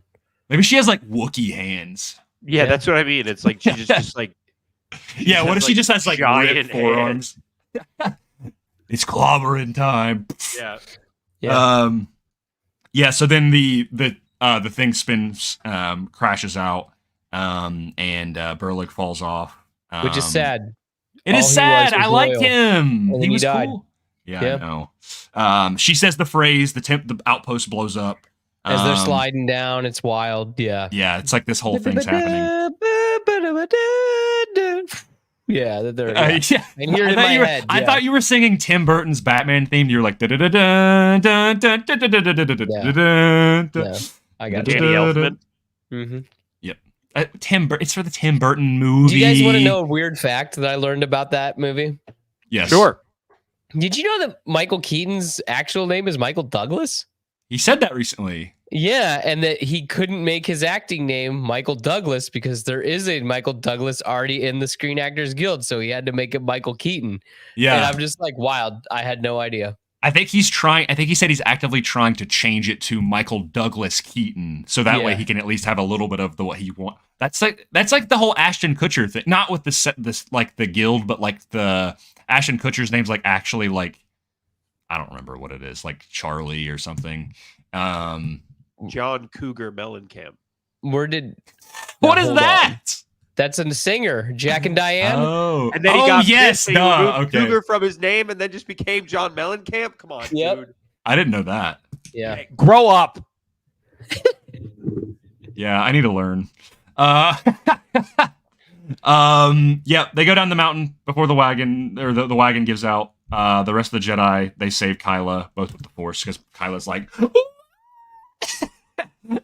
they're like, your mic did the auto silence for I loud did. noises, Yeah, and it was just you silently going like this. And if you don't think for 1 second I'm not going to go back and make that a GIF, you're crazy. Dude, this man is making the Grayson GIF collage, bro. Yeah, they find Zalastra, they arrest her, they speak to her, and they discover this is one of the coolest lore bits in the book. I will say, like, if there's one lore bit that is really cool, the entire council asks her who discovered her friends, why she was so hell bent on trying to kill the Jedi. It was Sifo Dyas, and that he had poor and hastened recruiting skills that the Order looked down upon because of his foresight. He was like, we need to get as many Jedi as we can for the impending darkness to come. So he just he was like, yeah, you're cool, and didn't have any consideration for Zalastra. And you're like, I remember when I got up, I was like, trying to make child soldiers, basically. Yeah, exactly. Yeah, I mean, he's literally like, that's kind of the main reason also why he helped and create the Clone Army. in the council, they finally have the meeting. They announce that they won't rebuild the temple that got destroyed, but they will rebuild the brazier that has the unquenchable fire, and that the Jedi are going to be around more often. I'm going to go ahead and on a whim and say they don't, but because the Clone Wars happened like 10 years later. But anyway, I'm sure they visited again, at least one of them. Yeah. Well, I have a question. I'll bring up something because I'm curious what you guys think the state of this planet is after 30 years. But anyway, I need that for lore reasons. So anyway, chapter 58, Zalastra, she's put into confinement, but she is given her cards back.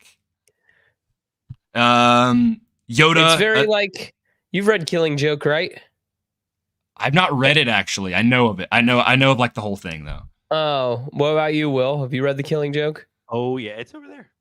Okay, good stuff. Yeah. That's what I like to hear. The opening of The Killing Joke is he's just sitting there with the cards as Batman comes and talks. You don't think that Zalastra's gonna at least have something to do, with her? Oh, true. Her new hand, her hands. I just can't remember. Like, did they give her the cards back? They were like, "Yeah, here you go." Yeah, I guess. I don't remember. I just these aren't a big deal. Take them. Yeah. Yoda escorts Adi Gallia off the island. Joker card. Yeah, because you're a joker.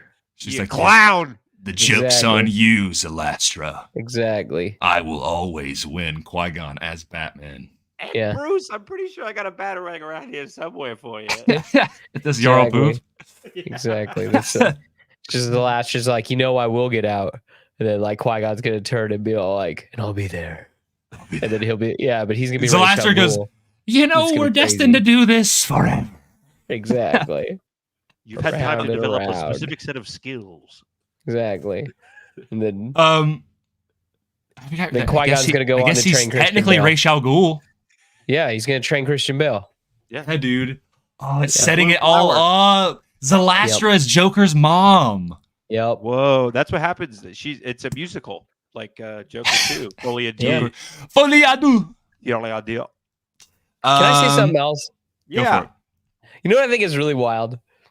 Is like in the same summer, Liam Neeson played like the devil and Jesus. Because he was Aslan and then he was also Ra's al Ghul in the same summer. I just think that's wild. Does Ra's al Ghul mean because he's the what is it called? The demon's head. Yeah. Just like he's like evil. He's like, I don't like not the actual devil, but I mean like I was like, when did he play the devil, bro? Yeah, he's just mean.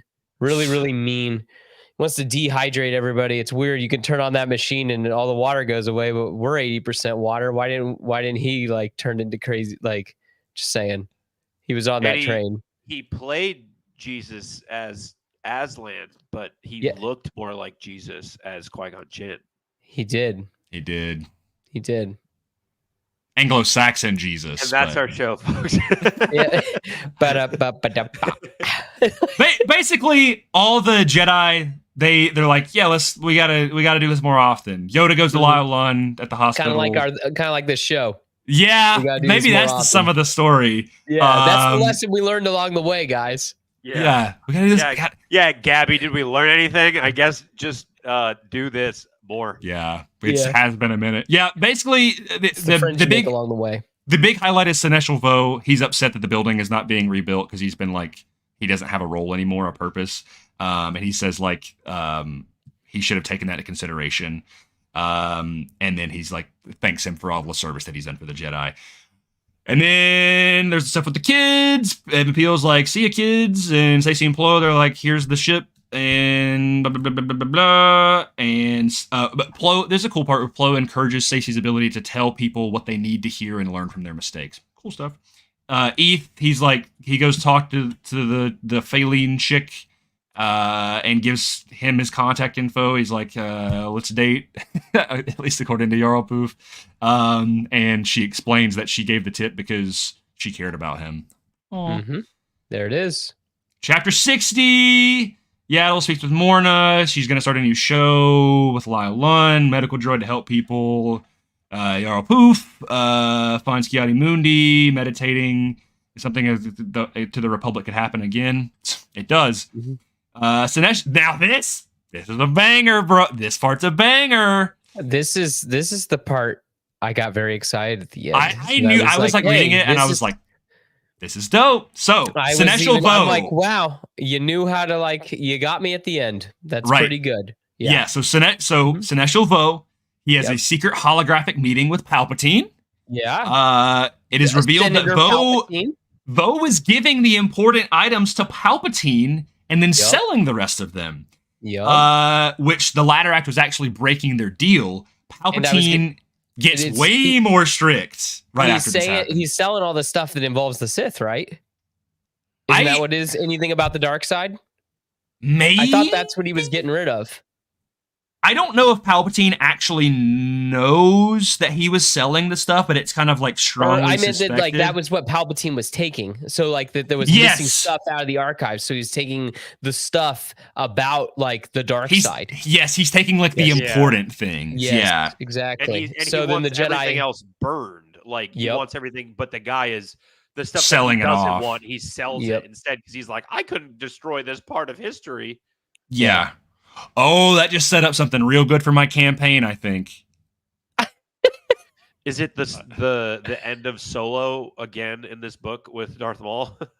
No, yes, no. We were getting I have the idea that maybe Seneschal Vo sold a star compass that he thought was a piece of junk that Palpatine did not make explicit, and that ties into my campaign. What kind of compass, Grayson? Oh, the one that maybe Luke Skywalker has in... Oh, yes, it's right there. You have a star compass? Yeah, I made a post about it the other day. Here, I'll show you. I also have a Sith Wayfinder, too. It's pretty cool. You got that? That's cool. Ooh. Is that a Disney thing? Yeah, they stopped selling it, so I had to search through eBay to find it. That's a reference to Transformers. Anyway, Palpatine's Seneschal Vo, you're an op. Meet Darth Maul. Can you do the ending of what? First Transformers movie? Oh my god. I have to pull up the monologue. What is it like? Oh, I didn't know if you knew it off the top of your head. We are here. We are waiting. Whoa. What I've done! Directed by Michael Bay. Yeah. I love it. This is Obi-Wan Kenobi. Every time I hear that, I think of the meme with Obi-Wan where he goes, "Hello there." What? Yeah. But yes, at the holo call, I don't know if it goes off or not. I can't remember. I have to pull up the page. Oh, it ends, and Darth Maul's there. Darth Maul is there, which is dope. Yeah. Then we get to the epilogue. Yeah, he's all right. It's pretty cool. Oh yeah. Yeah, he's all right. Two of your favorites. Yep. They talk. Mace meets with Captain Balo. His contract's been renewed. He's going to make a service academy, teaching what he does for the knows with the Republic. Depa is like, "Hey, here's Kylo Lamada. She doesn't have a family. She could be a cadet for you." And Balo is like, "Dope." And so she is a cadet, and she accepts. And then Depa states to Mace that she's thinking of taking a new Padawan soon. Kanan.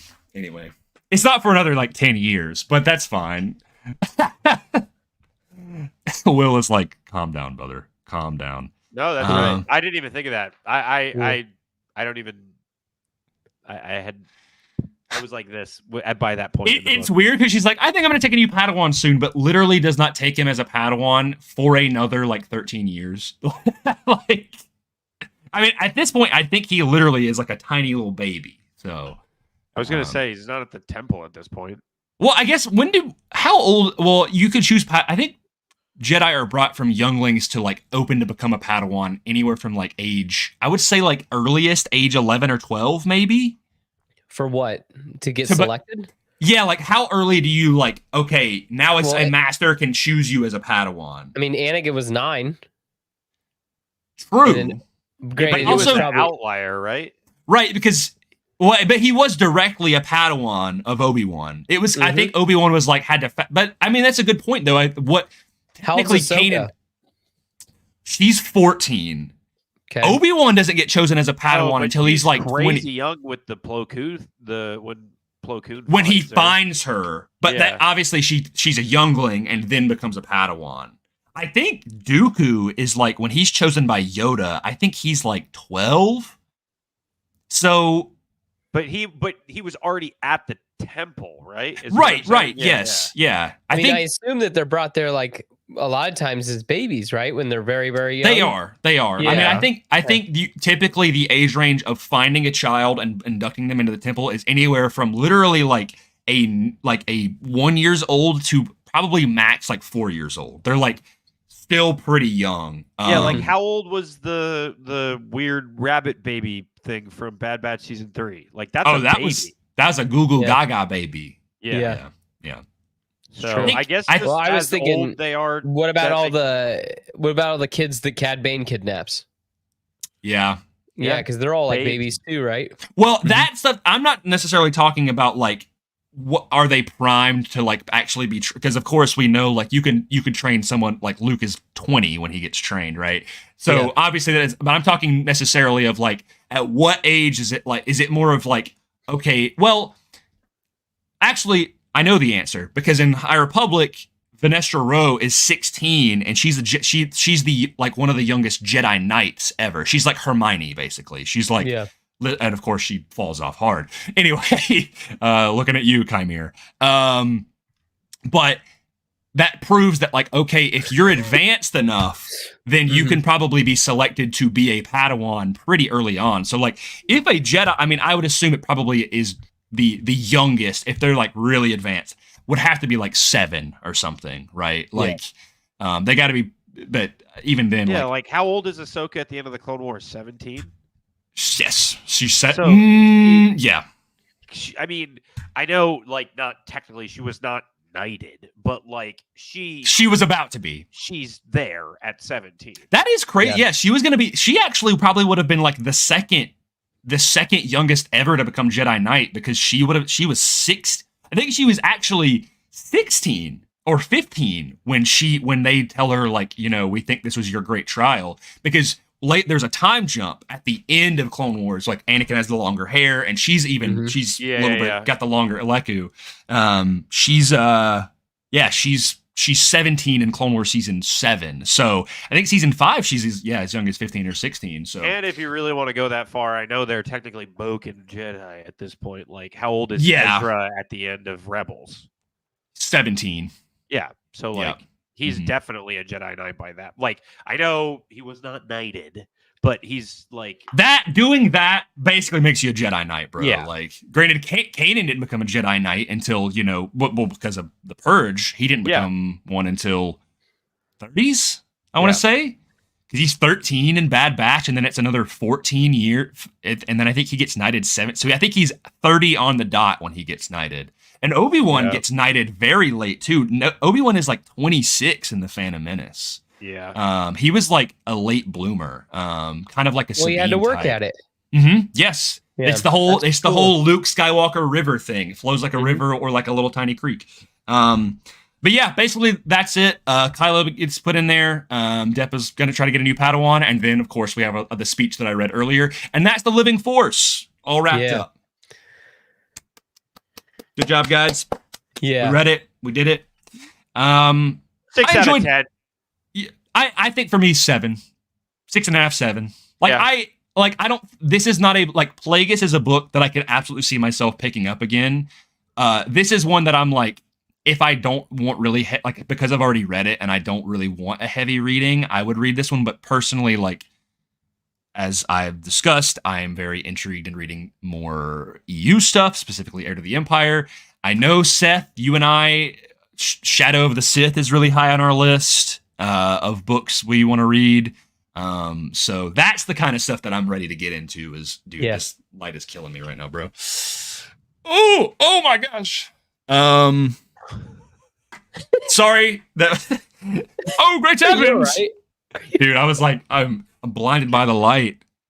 Clearly. Yeah, so we haven't fully nailed down, like, confirmed what our next series is, but please, if you're still in the chat, thank you for being here. Thank you for, as always, dealing with our ramblings. We're going to try, especially now that we've kind of all taken some respective breaks from Star Wars specifically, we're hoping to get back to interacting with one another more often and just having fun reading some cool Star Wars stuff. Tyler's got a question. Go. Yeah. What is your favorite part of the book? I'm assuming you mean you read. Ah, No, you go first, that's Seth. derogatory. You reader. We are readers. I did like so I really thought that the book ended really strongly, or it began strong with Qui-Gon and Obi-Wan. That I'm like, okay, if I get more of this, all right, maybe. That's why I want to read Master and Apprentice real bad, because that's what stinks. Is like you don't get much more of that. Like they're off doing their own thing most of the most of the book, and so you get everybody else. I really did like Darth Maul showing up at the end. That I was like, all right, this is a nice like bow on everything, and kind of sets up that like, oh, the shadow of the Sith truly is coming. And so it's again, there.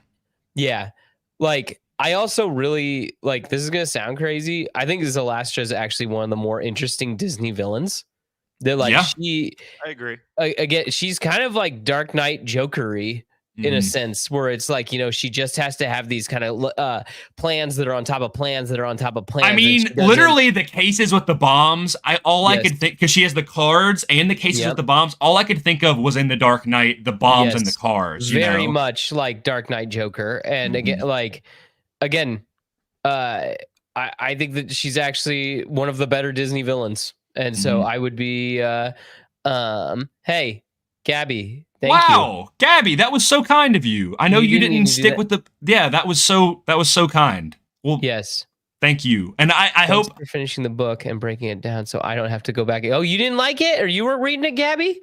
Gabby commented on our post that she was like, she just, because of she said early on in the chat as well, we didn't bring it up, but because of the constant switching around, she just couldn't get into it. Yeah, it's tough. It was, but yeah, I think Zelastra is actually interesting. I do think that she's actually like, it's a different side of like, it's kind of like how Thrawn's dangerous. Like she's clever and she's like, and so that's an interesting thing to put a Jedi up against. Yeah. So, because it's not like, ooh, bad guy with lightsaber.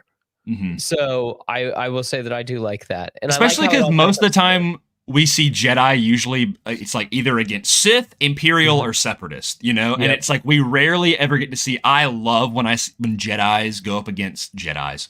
What am I, some plebeian Jedi go up? Reader. Yeah, I clearly I can't read. Jedi singular and plural, no S. Is when they go up against crime lords and gangs and stuff. Like, I mean, I grew up playing like Jedi Outcast, right? And like my most vivid memory of that game and my favorite thing of why I have this lightsaber right here is because I loved the scene of he goes to Nar Shaddaa and he goes into a bar and he's like just trying to get some information, and then of course all of the gangs and stuff like pull out their blasters and they all work for like the main Rhodian gang leader, and I'm like, that's so cool. Like and so of course this was a little bit more silly and kind of tongue-in-cheek, but I don't think that's a bad thing. It's just like this is definitely tonally 180 from something like Plagueis where Palpatine's like you know, so yeah. But what's your favorite part, Will? The beginning. Qui-Gon and Obi-Wan. Gotcha. I just the more that we get of Qui-Gon around this time, the more I honestly enjoy Obi-Wan as a young Padawan, like as a learner. I love seeing Obi-Wan as that character. He's one of the only characters in Star Wars where like he's honestly, at least from my perspective, likable from the time he is a child at the beginning of where we see him through all the way through into obviously Return of the Jedi, like like by his end. And even when he pops up, you talk about Heir to the Empire, like even his scene at the beginning of Heir to the Empire where he's a Force ghost saying he has to leave, like all of that stuff, like from a Jedi learner as a kid through, there's always more stuff that you can fill in with Obi-Wan's story that honestly it hits every time. And the beginning stuff with Qui-Gon, look, I'll take as much Qui-Gon as I can get, but the stuff with Obi-Wan where I think it's really cool a lot of times in Star Wars, the Master and the Apprentice are similar in a lot of ways. It's a lot like a parent-child sort of deal. But Obi-Wan and Qui-Gon are so much more like Batman and Robin different, where they're like where they challenge each other, where it's like he's like, you really think you should be doing that, Master? Remember what happened last time? Where even like there's obviously the Obi-Wan and Anakin sort of deal where, but come time for Revenge of the Sith, they're more brothers and they're kind of on that same length. Qui-Gon and Obi-Wan, like I said with the Batman and Robin thing, I really like the young Obi-Wan style. Honestly, this is the closest I felt to like, you know, the concept art for Phantom Menace where it was supposed to be more about like young Obi-Wan and he's got like the samurai ponytail and all that stuff. Like that's what I can see from Obi-Wan if we ever got like that version of prequel Star Wars. I feel like it would be this version of Obi-Wan that we got at the beginning of this book, and I really enjoy it. Yeah. It's insane to me, that we have never ever gotten young Obi-Wan and his mission with Satine. That should be a book. That could be an anime, like that could be a Tales of the Jedi arc right there. I want that to happen. Like they're sitting on that because there's so many people. Literally, the one thing that comes up is always Obi-Wan and Satine. You killed Satine. You shouldn't have killed Satine. Blah blah blah. Like it's always they're sitting on that, dude. They know that that's just an easy. It's also too that like, don't you think it would be too much like the parts of Attack of the Clones that people don't like? You don't think it's going to be too much like Anakin and Padme, like them on a mission together, and it's like, well, I kind of like you, and it's like, oh, I kind of like you too, but our duties, we can't. But Will, pull up the shirt. Pull it up. It's like poetry, Seth. I was gonna think like if I had to see it, I think why I would be more interested versus and look, I'm not a hater of the Anakin Padme stuff in Attack of the Clones. I know a lot of people are of like, oh, it's so great, like it's not Star Wars. They're making out, holding hands. Shut up. But with that, I think it would be more like. Yeah, I think it would be more like Leia and Han, honestly, where like you think it's gonna get that romantic?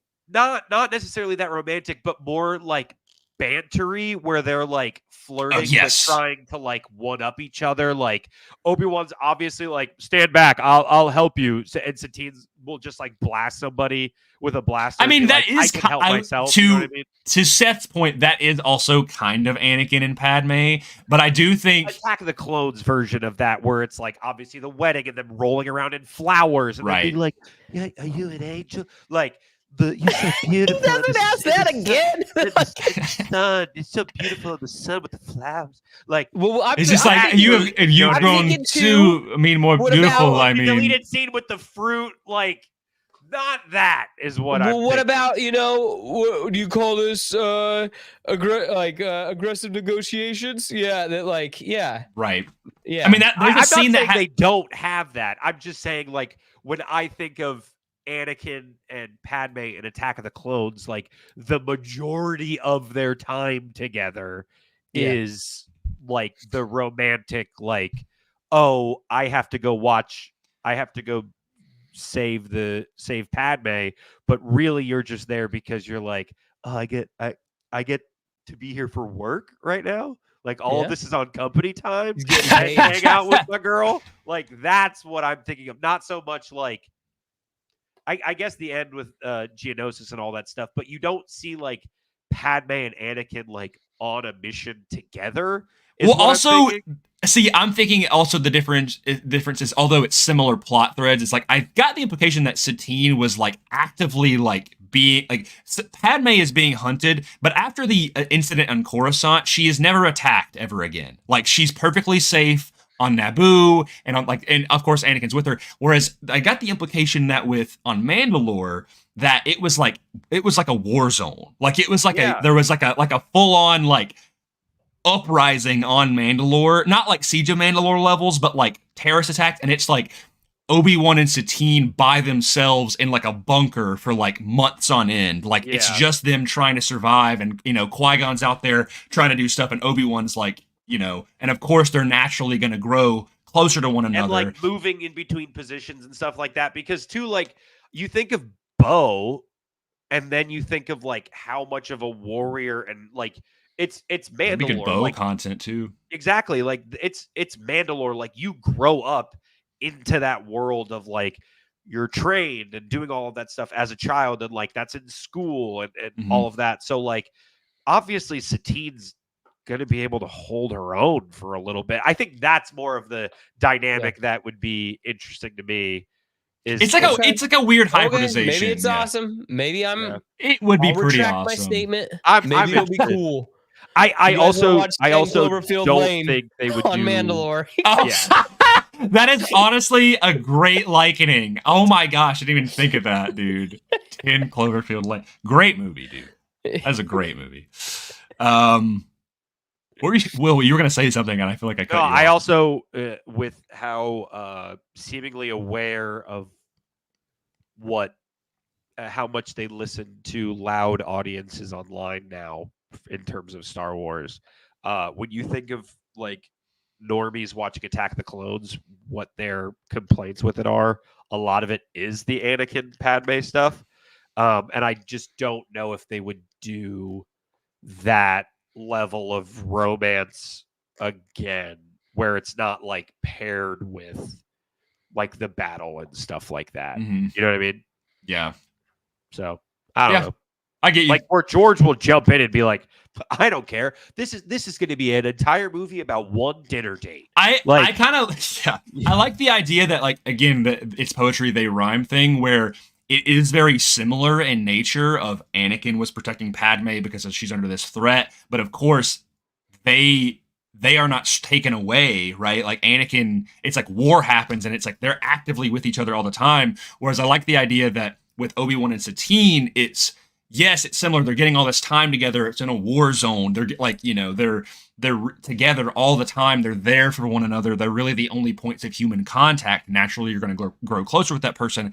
But then suddenly, the conflict is over. They settle it. And then it's time for Obi-Wan to go home. And he does not see her again for years, right? Like it's the inverse of they are with each other all the time because it's Jedi Knight and Senator, but versus ruler of a planet, Jedi never see each other again. Got to go back to. It's like quintessentially to kind of connect back to Living Force. Like, you know how there's like people like in summer camps, they get their little crushes and stuff, and you get your camp girlfriend or whatever, and it's like you're there for a month, and it's like, all right, well now I got to go home, and you never see him again. Right, back to reality. And that's what I like. And then, when they're back together again, it's like, again, similar to Padme and Anakin, but it's them, like, they're like school kids again, right? Or they're like, oh my gosh, like, but they're so different now. One is a full-on ruler, and the other is phony. Well, the other is now a Jedi master, and it's like, well, they've grown up but it's fun to see those little callbacks of Satine being like, the beard hides too much of your handsome face, and you're like, man, this is so sweet. For the sake of the it's poetry side of things, do you think that in some ways you can look at what happened with Anakin and Padme as a reason as to why Obi-Wan is like, obviously this can't work because you guys tried to sneak around and make it work, and your attachment turned into the destruction of the galaxy. Like, obviously not on that big of scale, but where Obi-Wan, like when Satine dies and they're like, oh, it's always been you and blah, blah, blah. And like in a different life, it would have been the two of us together. Whereas Anakin and Padme were like, no, we're going to make it work in this life. And obviously it doesn't. I think it's a very cool mirroring of like Jedi falling for having that attachment, and Obi-Wan and Satine being like, we can't do this. Obviously, Obi-Wan being the one who's like, I'm a Jedi. This is not right. I cannot. Even though later on, it literally is the alter. It's the what. I feel like Anakin and Padme are the what if of Satine and Obi-Wan, because it's a very bad ending example if you think about it. It's like they both die. It's just a matter of like, Obi-Wan stays on the path of the light. Yeah. And has to go through all these sacrifices. I mean, he even says to her, like, had you said the word, I would have left. I would have left the Jedi Order. Like, that's how down bad he was for Satine, right? Yeah. Which I say that is kind of like in a downplaying way, but I mean that like truly. He was in love with her, right? And I remember like I was helping a dear friend of mine and of ours, Tales from Tatsu Station, writing his what if, and I remember like the commonality of when the what if of that of Anakin coming forward and actually speaking to Obi-Wan about it, and Obi-Wan being like, Anakin, I've been there. Like you, like we've never really talked about it, but like I know exactly what you feel like, and like I'm here to help you, sort of thing. And of course, that never does happen canonically. But I remember really enjoying workshopping through that conversation because I was like, that is the parallel, right? Like Obi-Wan became the disciplined why he's not warrior. too hard on it. Yeah, right. Like in Revenge of the Sith, that it's like I think he already there, knows. You know what I mean? He knows it in his heart. Yeah, and I think that he's not yelling or whatever. I guess the father, isn't he? Like just losing his mind. Yeah, or just like that it's like okay. He pulls right, this is what I'm dealing with. Yeah. Tobey Maguire. Like imagine Obi-Wan pulling a Tobey Maguire and like Brothers. He's just like freaking out. I love it. It's probably another like heartstring to why Obi-Wan is so like he cares so much. Obviously from the Kenobi show we see with Leia, but like with Luke and stuff like that, of obviously it's Anakin's and Padme's like his friends' kids. But the thing of like, oh, they were able to like make it work. Padme was pregnant and then they both died. Like I wasn't able to have that with Satine, but the kids are still around. You know what I mean? Yeah. That's probably another something positive can come from this tragedy. Yeah. Yeah. It's the this is so a new hope, if you will. I was gonna say this is so TikTok coded, but like there's that like Joe Keery song that blew up for like 6 months straight of like that Chicago song or whatever. Like what's the band that is I'm blanking. It's his like alter. He's kind of like it's DJO. DeJoe, yeah. He says there's a part he's like people have made like little edits to this, or he's like another version of me, and it's like that's kind of what Anakin and Padme are of how did we get here, bro? How did we? I remember how we got. I don't know. We were talking about Obi-Wan and how he's the GOAT, and Seth, is Obi-Wan your favorite character? Well, no, favorite Jedi, yes. Oh, who is your number one in your character list? My favorite character? Yeah. I like Anakin and Darth Vader. Oh, okay. And Basic. No, I'm kidding. It's pretty great. It's fine. Whatever. I can just go down. I like Han Solo. Great. Love it. I like Boba Fett and Din Djarin. They're kind of tied because they're kind of the same thing. I like Obi-Wan. Then I like Palpatine. There's your top 5. It's a good top 5, man. Okay. I'm sorry that's basic. I was kidding, bro. Anakin and Vader, like... Sorry, I'm mid. I didn't say that, dude. You have Skibbity Riz. No cat. Oh, God. That's the end of this stream, dude. And later, guys. Wow. I would have liked if you were still attached to your computer and just like... just the cord. Just rips the whole thing down. Well, I didn't say my favorite moment, but my favorite moment probably... Oh Lord, I don't know. I like the Depa Billaba stuff. I think the scene that sticks out to me the most it's like was Last Jedi. That's the good through line.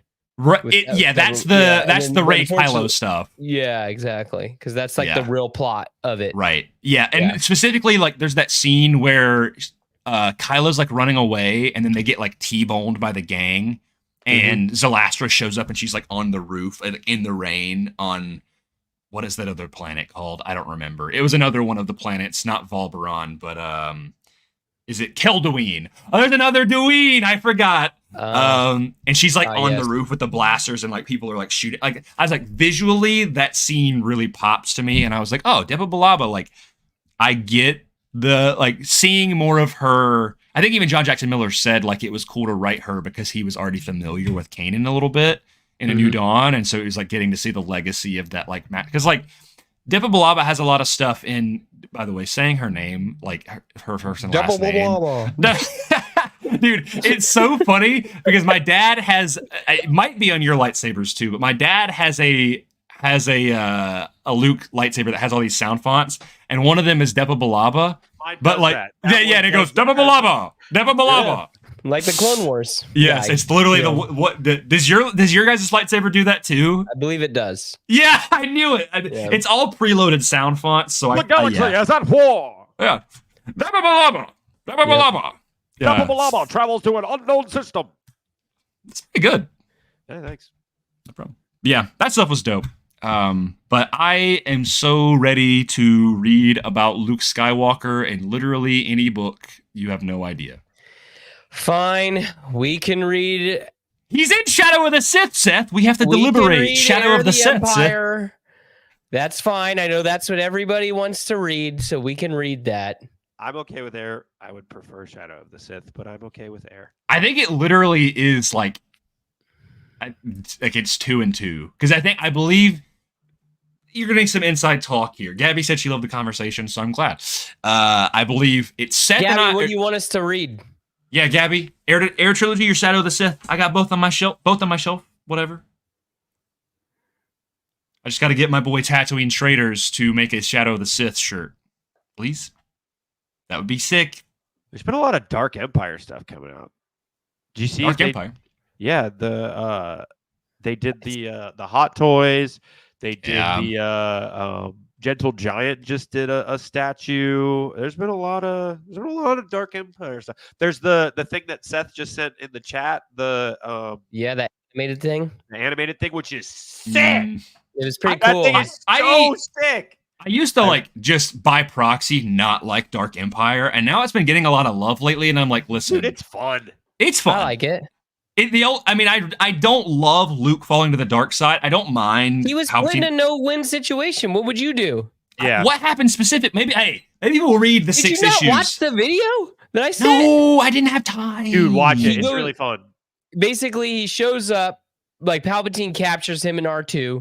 Mhm. Palpatine's like, listen, you need to take your father's place, or you could strike me down. It's your choice. But guess what? I'm just gonna go into a new body.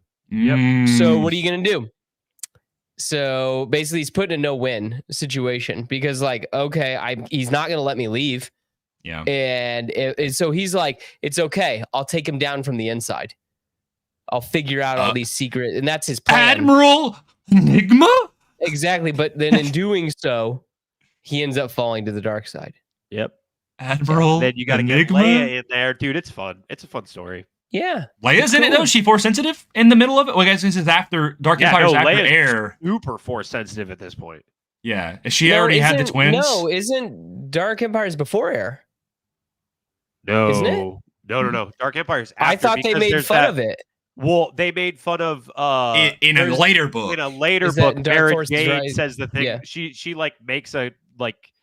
I think that's because a lot of people think that Timothy Zahn didn't like Dark Empire because of something like that. I don't mean, know. the way he writes Luke in Heir to the Empire, from what I've read, is phenomenal. Like, it's amazing. Yeah. I think, the Dark Empire. So does that means does she have the twins at the point of Dark Empire? That's in Dark Empire 2. She actually has the twins. I Okay, think she figures out because she's pregnant in Dark Empire. yeah. no, in Air she's pregnant. She's already 3 months pregnant. I don't remember. Yeah, really because they're in the Imperial Palace. You I'm can trying tell how to much I remember. like Air. She's in the I'm trying to Imperial think of the panel of like the birth of the kids. because maybe the kids are born in Dark Empire. I can't believe there's a second Dark Empire. That's insane. And there's Empire's End. Yeah. What is Empire's End? Is that Dark Empire Where 3? Palpatine finally, they kill the last clone of Palpatine. So is Dark Empire 1, 2, and Empire's End, is that like effectively the Heir to the Empire, Dark Force Rising, Yes. and it's a Yes. trilogy. Okay. Yeah. Got it. And here, I'll just ruin it for you because I know we're not going to read it. Han kills Palpatine. He's actually the one to kill him. Yo, Han shoots the what? last No, clone. I Yeah. want to read that now. Han shoots the last clone. That is, what does he do? Is it like literally just like, Yeah, his plan is that he's gonna go into one of the kids. Oh. That's what his ultimate end goal is he wants Leia so he can go into one of the kids, and Han caps him before he gets the chance. Yeah. Maybe we'll do a That's- poll of which one we should read then. We should, because Gabby said they're both on our TBR. Listen, no matter what, we're getting around to both of them regardless. That's all high on our... I mean, Will has read everything in the sun because this man can just listen to audiobooks on the livelong day, and I can't keep up. Seth, I know you're ahead of me because I'm a young gun who don't know nothing. You know what I'm saying?